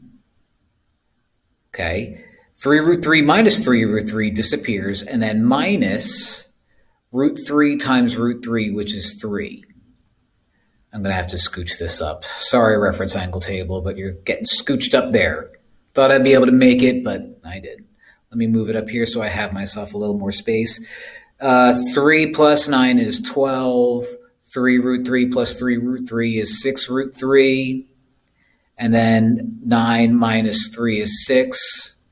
I can factor out a 6 on top. So that makes this 6 times 2 plus root 3 over 6. 6's cancel out. And at the end of the day, I have 2 plus root 3. So you might be thinking, man, I really wish this word wasn't there so I could just throw that into a calculator. Well, if I had 3 wishes, I'd be Aladdin. If I had, like and subscribe. All right, my job is to simplify sine theta cos 3 theta plus cos theta sine 3 theta. Now, if you know your identities, and I'm sure you already do, you know that sine alpha cos beta plus cos alpha sine beta, it's an ugly looking N, is going to be the same exact thing as sine alpha plus beta. Now, how did I come up with that? Well, first things first, I noticed that there's a theta, there's a theta, there's a 3 theta, there's a 3 theta, so there's similarities. I noticed sine, cos, cosine, and the first parts are both thetas and the second parts are both 3 thetas, and I'm thinking, all right, well, my options are to try to make these tangents, try to make these something different, but that's not going to really help me anywhere because I can't even make them tangents. I can't factor anything out. There's nothing I can do, so I try to look for an identity that seems to match this and that match that. Now, what this means is alpha is theta, beta is 3 theta, which means this whole guy becomes sine alpha, which is theta, plus beta, which is 3 theta.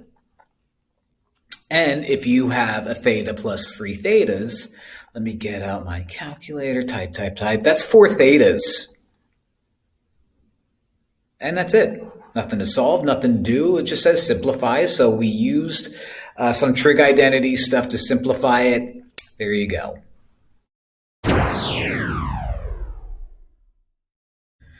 Use the half angle identity to find the value of cosine of 105 degrees. All right, well, it wants me to turn cosine of 105 degrees, and let me throw this in over here. It wants me to turn it into cosine of 210 over 2.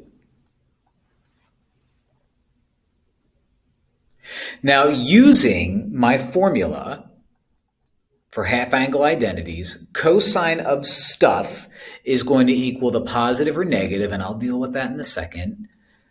Okay, the positive or negative 1 plus cosine of whatever this numerator is, so in this case 210, all over 2. Now 210 lives in quadrant 3. Cosine is negative in quadrant 3, so this plus or minus is just going to be negative. While I'm at it, if I want to take the cosine of 210, 210 is negative, and that would make me have a reference angle of 210 minus 180, 30 degrees. So the cosine of 30 degrees is going to be root 3 over 2. And all of this is still going to be over 2. Now, this is supposed to be trapped in the square root. I didn't make my square root big enough. My bad. My bad. Now, I'm going to rewrite this just because I know, even though it doesn't really look like it, I know that this square root covers everything, including that 2 on the bottom. So what I'm going to do is I'm going to rewrite this as the square root of, and let's do this. Let's kill 2 birds with one. No, actually, I'm not going to do it. I have plenty of space. 1 minus root 3 over 2 over root 2. Okay, if I multiply the top and the bottom by root 2, that helps me rationalize this guy. So let me move that up over here. Let me change some colors. And that's going to give me negative. And a square root times a square root means I can just multiply these guys together. So I can distribute within the square root. So 2 times 1 is 2, minus 2 times negative root 2 over 2 is just root 2. I'm sorry, that's root 3. Yeah, I was wondering, well, that something looks weird there. That's supposed to be a 3. That's a terrible looking 3. Root 3. And that's going to be all over 2. And I'm not sure if there's any more that I can do with this. I mean, I know the square root inside the square root looks kind of funky, but I think that's it. I think I'm just going to call it quits there. I mean, I've rationalized everything. There's no more square roots on a bottom. So, yeah, that's my answer. It's not pretty, but that's my answer. Tangent theta equals root 2 over 4. Quadrant 1 only. That's going to make life a little easier. Cosine theta over 2 is what I need to find. So, first things first, it's giving me tangent theta equals stuff. Let's do SOH CAH TOA stuff. SOH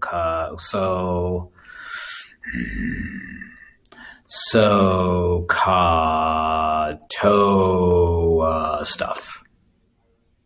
Tangent means opposite over adjacent. So if I were to draw some arbitrary right triangle like so and put some regular theta like so, my opposite's going to be root 2, my adjacent's going to be 4. I need to find cosine. Cosine is adjacent over hypotenuse. I don't have my hypotenuse. Let's find it using good old Pythagorean theorem. A squared plus b squared equals c squared. So I guess I'll call you A, I'll call you B, not that it really matters. 4 squared plus root 2 squared equals c squared. 4 squared, 16. Root 2 squared is 2. Add those up. Square root it. 18 is 2 times 3 times 3, so I can rip a 3 out, and I'm left with 3 root 2, and that's my C, and that's my hypotenuse. Now, that's great. And what all of this means is cos theta is going to be my adjacent over my hypotenuse, my 4 over 3 root 2. Multiply the top and the bottom by root 2 because you know it's illegal. I'm going to wave my hands a little bit to save a little bit of time because time is money. And I need the space too. And that's going to end up giving me 2 root 2 over 3.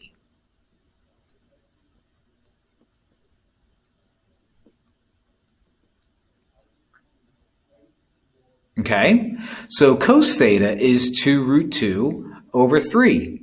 Great.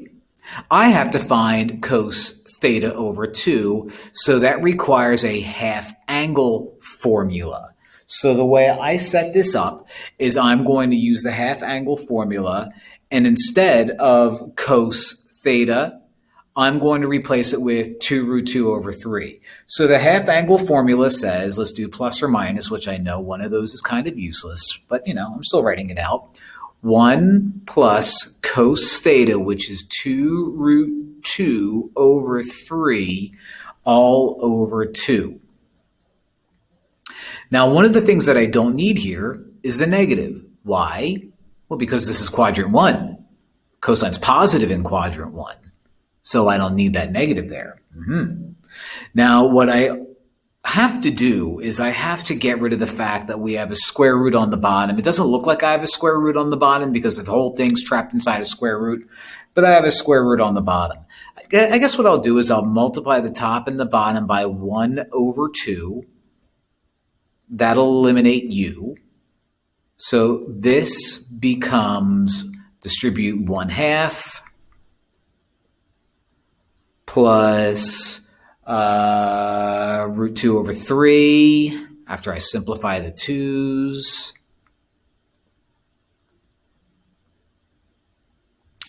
Multiply that by 3, multiply that by 2, and I have 6 on the bottom. So I have 6 on the bottom. I have 3 plus 2 root 2. If I wanted to, see, 6 is still on the bottom inside a square root. So if I wanted to, I can write this out as 3 plus 2 root 2 up top, root 6 on the bottom. I can rationalize by multiplying the top and the bottom by root 6 over root 6. That gives me regular 6 on the bottom. And if I multiply a square root to a square root, I multiply that 6 to everything. So this is basically distributive property. 6 times 3 is 18. 6 times 2 is 12. Root 2. And all this is still living inside of a square root.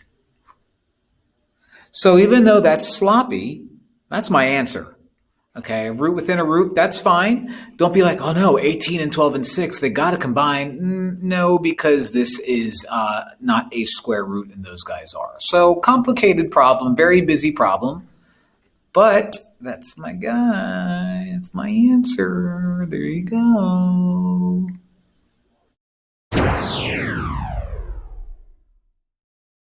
Find the exact values. Oh, well, this is easy. Cosine of 45 is just root 2 over 2, according to that reference table that I have memorized now. Cosine 15 isn't there. So I'm going to have to rewrite cosine 15 as cosine 30 over 2 and use the half angle formula.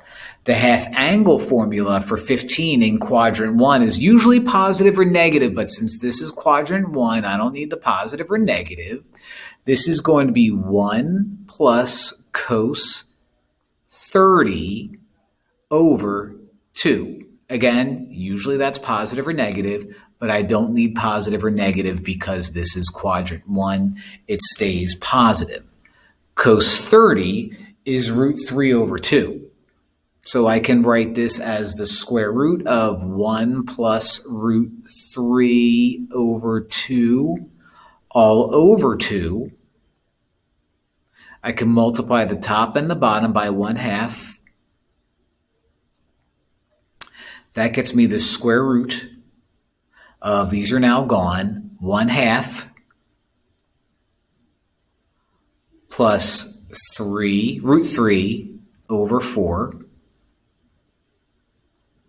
If I write that out as 2 over 2, I can now combine fractions. So I'm going to pretend that that's a 2. 2 plus root 3 over 4. This means the square root of 2 plus root 3 over the square root of 4, which gives me the square root of 2 plus root 3 over 2. Now that was cos 15. So you're cos 15, you're cos 45. Let's multiply them together. Root 2 over 2 times root 2 plus root 3 all over 2. It's going to give me 4 in the denominator. A square root times a square root that has a bunch of stuff going on inside of it acts like distributive property. So big square root up here. 2 times 2 is 4. And 2 times root 3 is 2 root 3. So that's my exact value. That's my guy. Not bad. Not good, but not bad. All right. This one's going to be a doozy. We have to solve for every theta in between 0 and 2 pi. All right, I've got cos 2 theta, 3 sine theta, sine squared theta, 0 equaling that. So I'm thinking quadratic thoughts, but here's the issue. Cos 2 theta doesn't combine with any of these guys. Oh, if only I can make a cos 2 theta into a sine. What's that? Cos 2 theta is the same as 1 minus 2 sine squared theta? Oh, that just makes life so much easier. So let me write it out. 0 equals 1 minus 2 sine squared theta plus 3 sine theta plus 4 sine squared theta. Now, this is definitely 100% a zero product property in factoring thoughts. Let's combine these guys. We'll put them in order the way they're supposed to be. 0 is going to equal 2 sine squared theta plus 3 sine theta plus 1. Now, this is a quadratic that is factorable. If we were to pretend that sine squared is like the same as x squared and sine is the same as x, then we would be able to factor this out to 2 sine theta plus 1 times sine theta plus 1. So we have to do zero product property on this, so let's focus one part at a time. If I were to say 2 sine theta plus 1 equals 0, and just because I'm worried that I'm going to run out of space, subtract 1, divide by 2, that gives me sine theta equals negative 1 over 2. I didn't leave myself a lot of space. Shame on me. I'm usually good for that, but I forgot this time. Inverse sine both sides. Inverse sine both sides. And theta is going to be negative pi over 6. Now, negative pi over 6, that's no good. Why? Because I only want it to be in between 0 and 2 pi. So if I were to add 2 pi to this, that gets me 11 pi over 6, which lives in quadrant 4. Okay, 1/6 of a pi away from it. I can see that from here. Now, what am I dealing with? Sine. Sine is negative in quadrant 4 and quadrant 3. So if this is 1/6 pi away from the x-axis in quadrant 4, then 1/6 pi away from the x-axis in quadrant 3 is going to be 7 pi over 6. So that's one side. I still have to do the other. So I have sine pi plus 1, sine theta plus 1 equals 0, subtract 1, inverse sine both sides,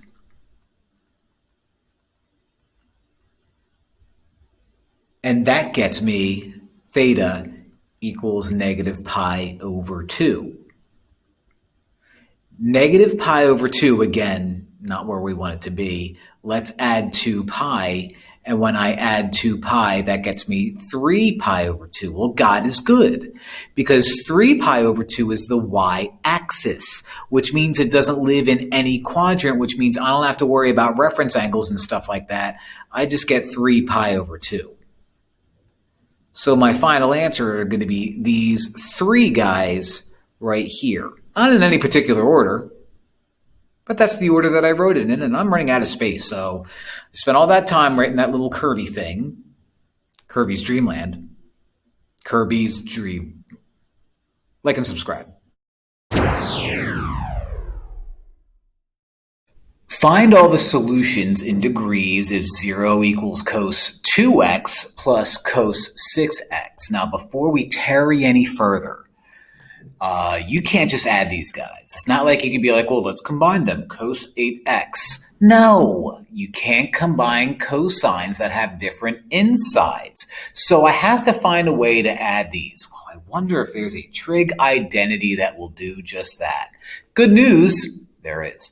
Cosine alpha, or in this case, alpha would be 2x, plus cosine beta, 6x, has an identity, and it's 2 cosine alpha plus beta over 2.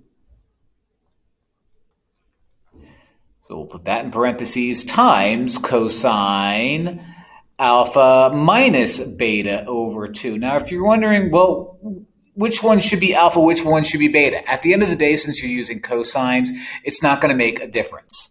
It's not going to make any difference at all. So if I make believe that 2x is alpha and that 6x is beta, I can say that 0 equals 2 times cosine alpha plus beta, 2x plus 6x, so 8x over 2. I'll simplify that in the middle, or in a minute, or in the middle.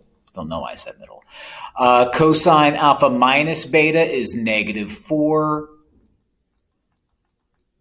over 2. And this ends up giving me 0 equals 2 cos 4x cos negative 2x. Now, why does all this matter? Those of you who have been watching these videos from beginning to end, have been really following along in chronological order, know that if 0 equals something times something times something, we do zero product property, and we set each something equal to 0. So the first thing that we would set equal to 0 is 2. 2 equals 0? Who cares? The second thing that we would set equal to 0 is cos 4x. So I'm not sure how much space I'm going to have. Kind of wrote a bit too big up here. That's all right. Let's split this into 2. If I have cos 4x equals, leave some space, 0, I can inverse cosine both sides, like so. That crosses out. And 4x is going to equal the inverse cosine of 0. It says degrees, so the inverse cosine of 0 is 90 degrees. Okay, divide u by 4. And 90 divided by 4 is 22.5 degrees. So half of my answers, I know I'm not done yet, half of my answers are going to be 22.5 0.5. Now let's be a little careful because up here it says find all the solutions in degrees and it doesn't say like between 0 and 360. So what I have to do because of the period that I'm given here, because my period is, where is it, 4x, I have to do 45n. So the period here repeats every 45 degrees. So I have to do 22.5 plus 45n. All right, let's do the other guy over here. If I were to take this guy, split it off to the side, and say cos negative 2x equals 0, because of zero product property, inverse cosine, negative 2x equals, once again, 90 degrees. That part didn't change. Divide by 2, negative 2. X is going to equal negative 45 degrees. Again, there's no bounds here. So I'm allowed to use negative 45 degrees. So X is going to equal also negative 45 degrees plus 90n. Why is this 90n? Because of the original problem, it repeats its period is going to be every 90 degrees. So I'm going to add 90n every single time. And so these are my answers. Yeah, there they are. Not pretty, but those are them and thems are those.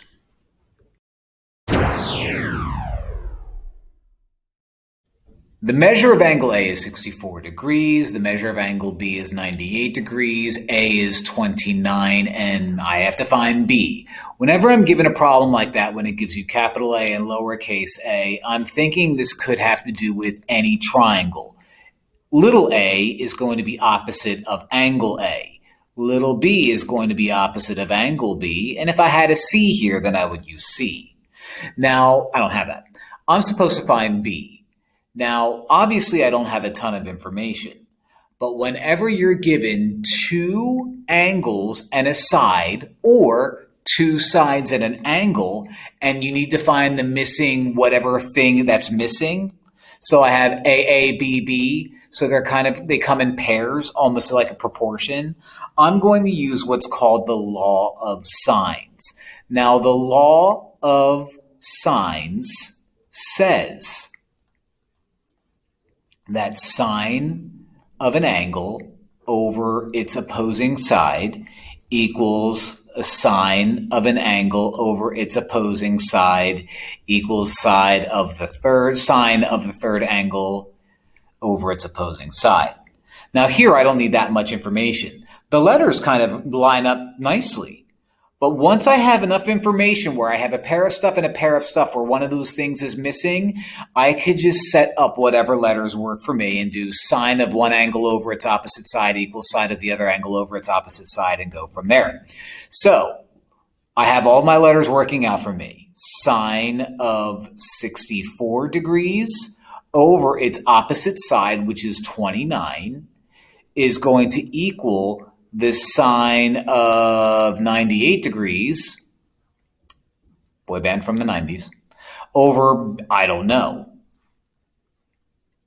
So whenever I have a proportion, a fraction equals a fraction, you use the good old crisscross applesauce method. So I have 29 times sine of 98 degrees is going to equal B times sine of 64 degrees. Okay, I did this ahead of time to save a little bit of time. 29 sine 98 when multiplied out is 28.7178. B is still B, so I'll put B over here, just to keep it look nice. Sine of 64 degrees is 0.8988. In order to get B all by itself, I divide both sides by 0.8988, divide both sides by 0.8988, cross U out, and B ends up being 31.9513 miles.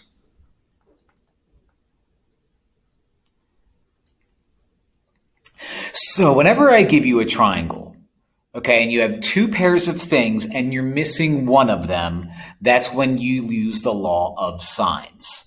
Okay? And that's what we did. Not pretty, but neither is your mom. Just kidding, your mom's fabulous. Like and subscribe.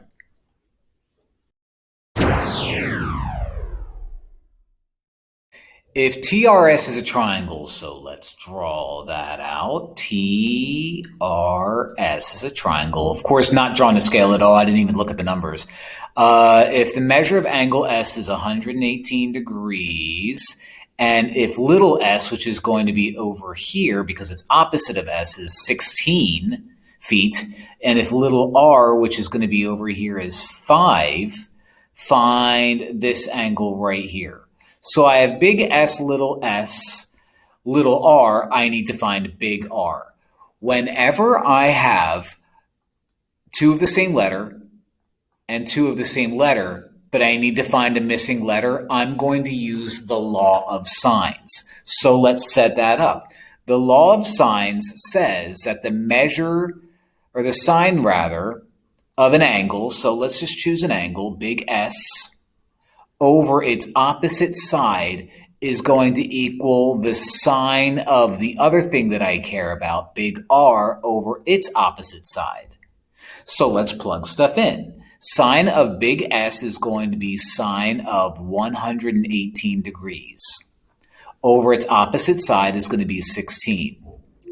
That's going to equal the sine of big R, which is, I don't know, over little r, which is 5.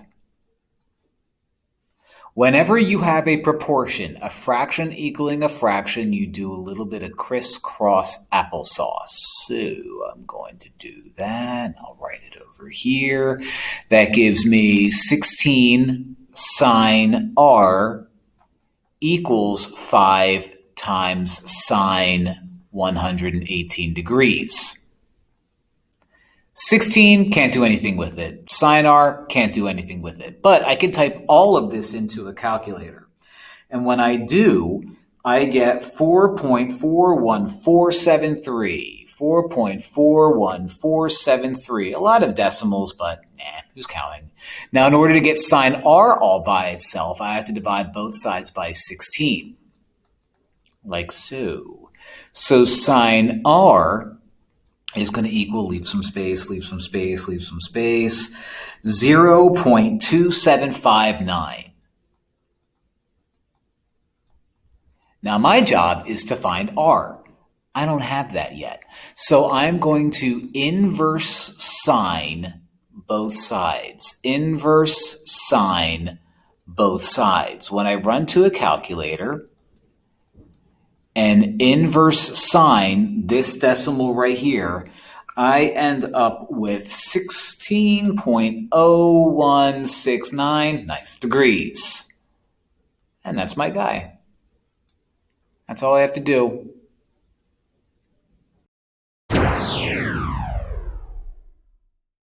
Solve this triangle right here. All right, solve the triangle means find all the other missing parts. What do I have? Two angles, a side, nothing else. So whenever I have two angles, first thing that I can do is I can find that missing angle by doing 180 minus 113 minus 36, and that gives me an angle measurement of 31 degrees. So angle P is 31 degrees. I meant to say angle P is 31 degrees, not angle 31 degrees. Let me just write that out. So many mistakes. All right, now what do we have? Well, we have all three angles. This side opposes this side. And I don't know, if I were to choose, doesn't really matter, K, then what I can do is I can set up the law of cosines. Now, what the law of cosines says, and let me use P, what did I say, P and K? The law of cosines says that if I take the sine of, what do I know now? P over its opposite side, little p, that's going to equal the sine of big K over little k. Whenever you have two pairs rather, and you have three pieces of that information, the law of sines is definitely going to be your guy. All right, so let's plug it in, see what I get. Sine of P means sine of 31 degrees over little p, which is 14. Remember, little p is the opposing side. That's going to equal sine of k, which I know to be 36 degrees, over its opposite side, so we'll call that k, little k. Whenever you have a fraction equaling a fraction, crisscross applesauce, so 14 times sine 36 is going to be 14 sine 36 degrees, is going to equal k times sine 31.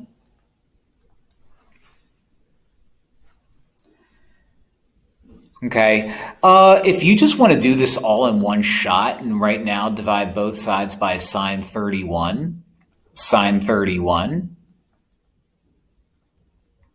that crosses out and leaves k all by itself. And so I could just type 14 sine 36 over sine 31 straight into the calculator, and that gives me k equaling 15.9774. So you are 15.974.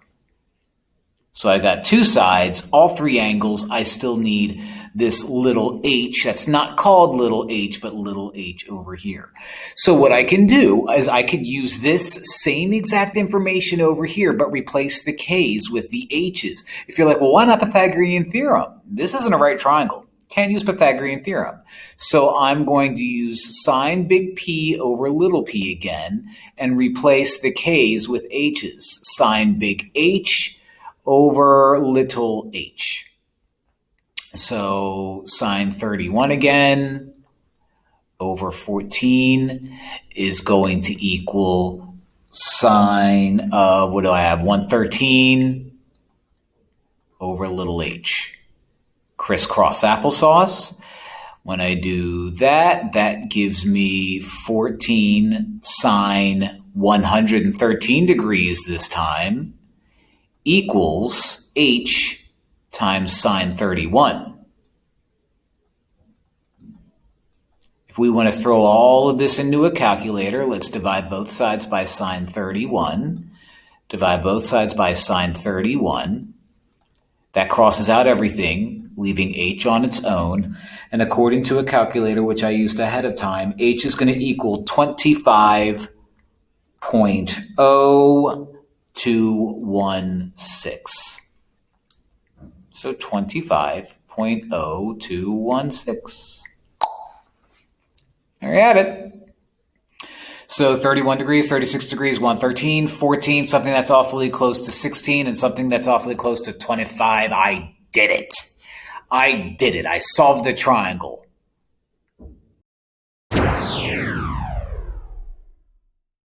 Find the area of this triangle right here. Normally it's a half a base times height. Simple, right? Well, not if we don't have the height.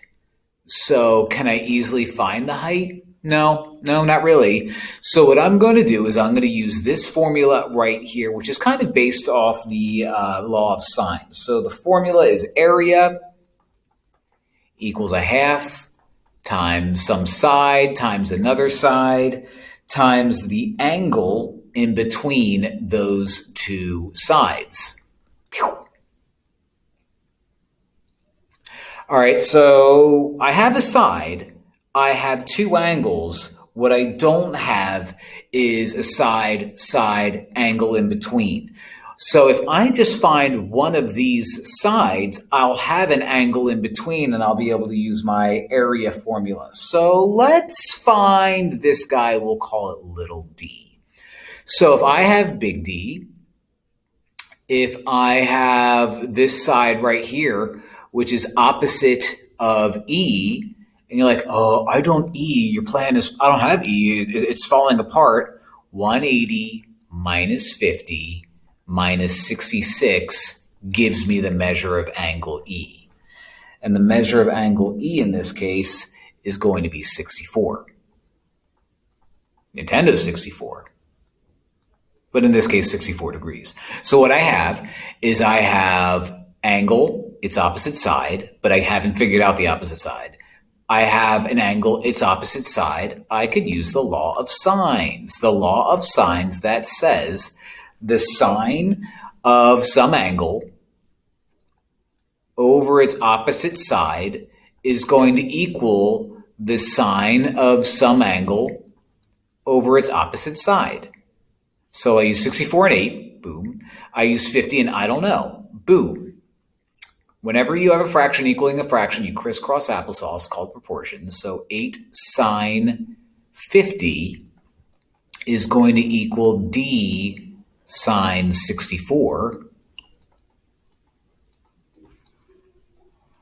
Let's throw this all into our calculator all at once. So I have sine 64 over here. I have sine 64 over here. Cross you out, that gets D all by itself.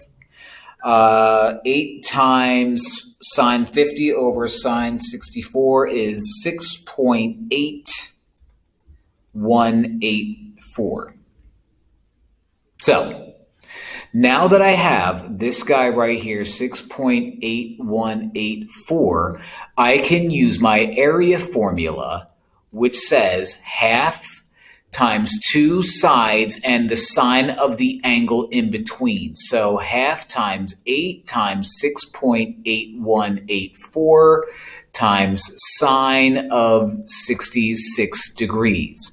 When I throw all of that into a graphing calculator or any calculator, I get 24.9157 centimeters squared because it's area and centimeters. All right, there you have it.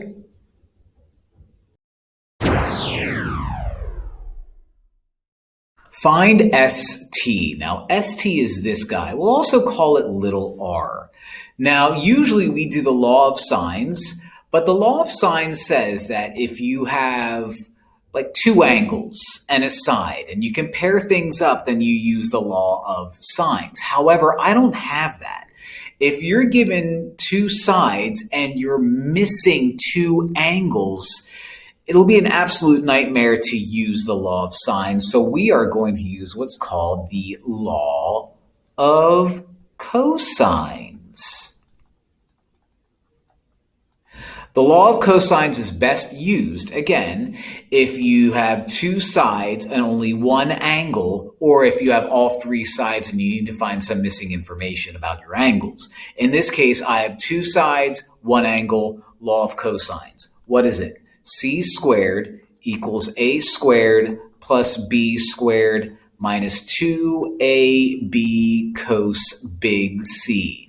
So if you're thinking Pythagorean thoughts, you're thinking right.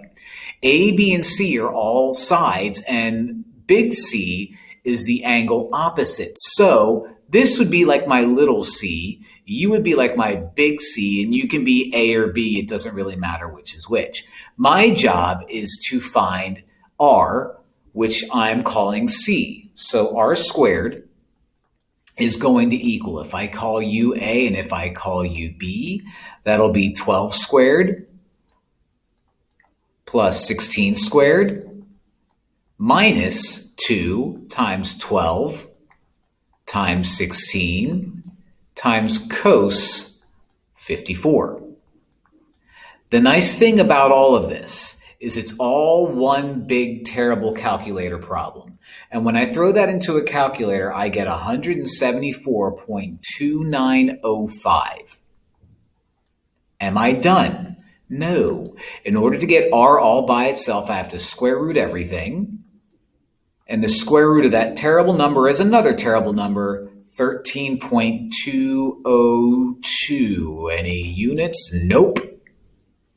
But there you have it. Law of cosines is useful when I'm finding a missing side when I only have one angle but two other sides. Okay? Dunzo.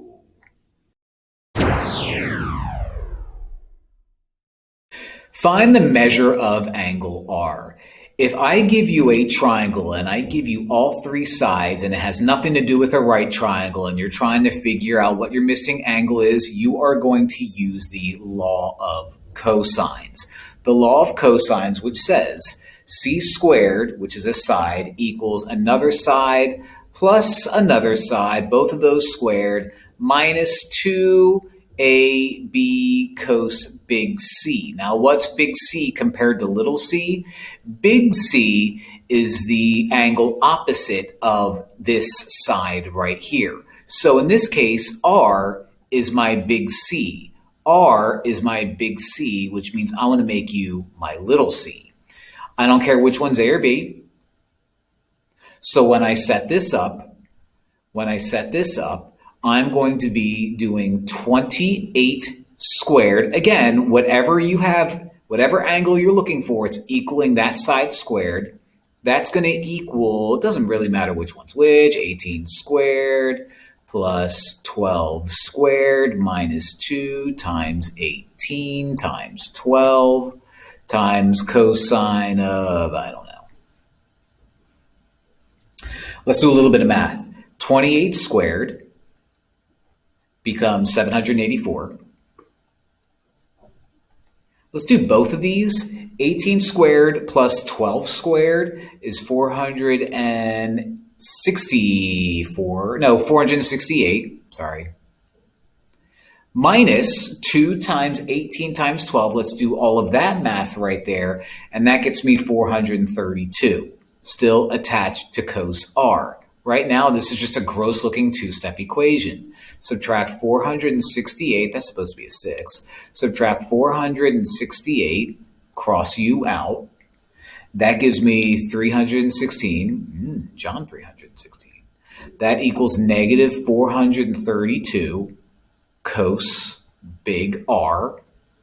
Not done yet. Divide everything by negative 432. Divide everything by negative 432. That crosses u out. So let me get a different color. Let me move stuff off to the side. I have cos R is going to equal negative, and let me move that over there, negative 0.7361. In order to get R all by itself, I'm going to inverse cosine both sides. Definitely throw that into a calculator. But what you get is the measure of angle R. And the measure of angle R is 137.4 degrees. And now that we're supposed to look at these pictures and say, oh yeah, that looks like it could be right. But yeah, that looks like it could be right. That's a pretty big angle. Pretty big angle. Just like Kurt Angle. He was a wrestler. Look him up. Big dude. Like and subscribe.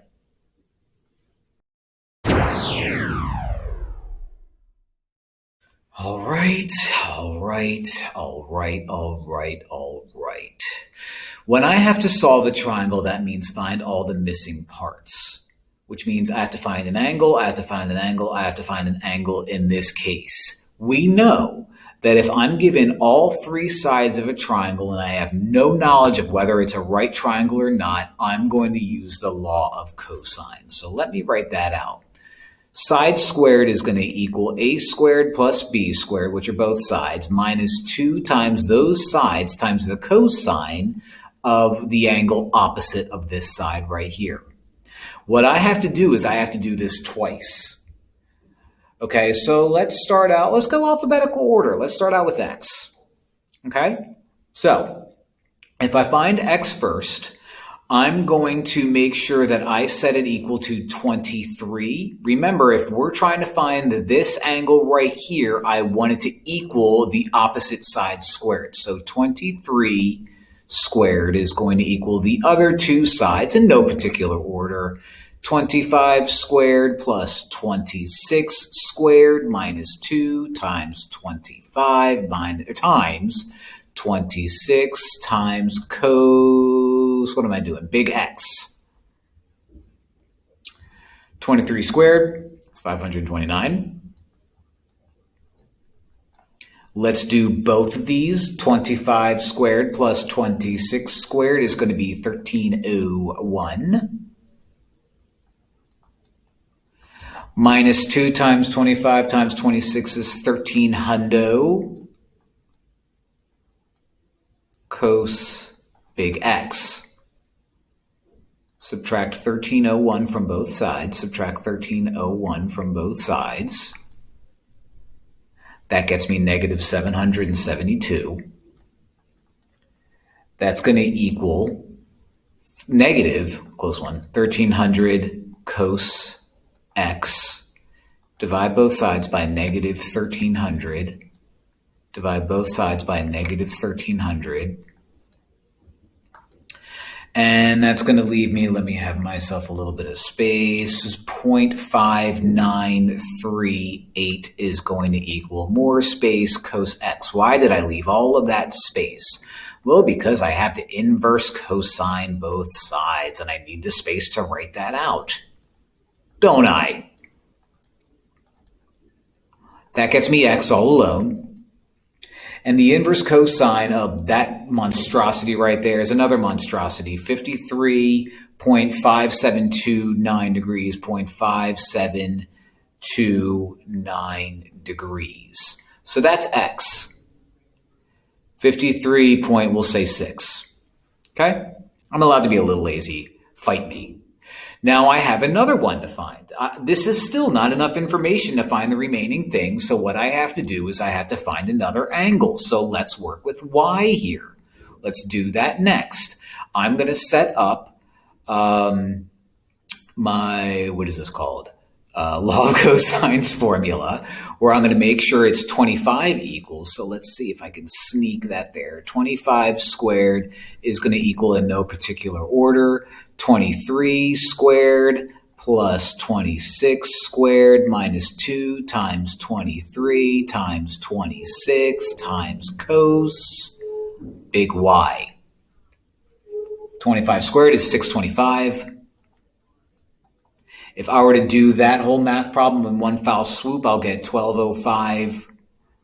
That's going to subtract, if I do all that math right there in one foul swoop, 1,196 cos Y.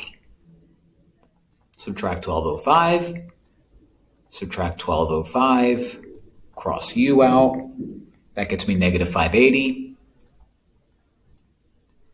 Equals negative 1196 cos Y. Divide both sides by that number I just said, which I think is a fake made up number. But this number is not fake nor made up. 0.485 is going to equal cos Y. Why did I leave all that space? Because I have to inverse cos again. And when I inverse cos again, that gets me Y is equal to 61.9875. So I'll call you, which one was that? Y 60, I can round that to 62 degrees. Now, if I were to use some common sense, which is what I'm going to do, and a new marker, I could find Z, but just by doing 180 minus 62 minus 53.6. And when I do that, that gives me an angle Z measurement of 64.4 degrees.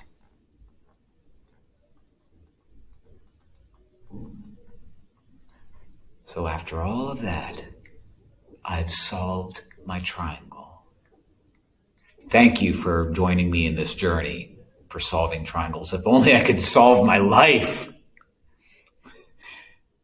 Like and subscribe.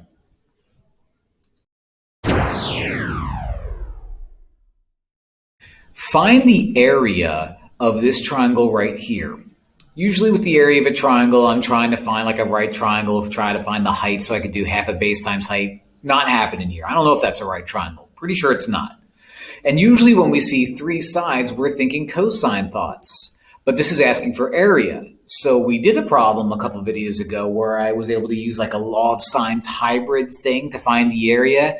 There's no like law of cosines version of that. So I'm going to have to use that exact same area formula, which said half times a side times a side times the sine of the angle in between. So I have a side and I have a side, but I have no angles. So let's do this. Let's use the letters that we have. A, B, I just have to find C. Now, what we can do is we can use the law of cosines to find that missing angle C, throw it into that formula right there, and I'm donezo funzo. So here's the law of cosines formula. And I'll use little c since I already labeled as much as I could here. C squared is going to equal a squared plus b squared minus 2ab cosine big C. So let's plug in what I have. 9 squared, that's going to equal 15 squared plus 13.8. It has to be a decimal.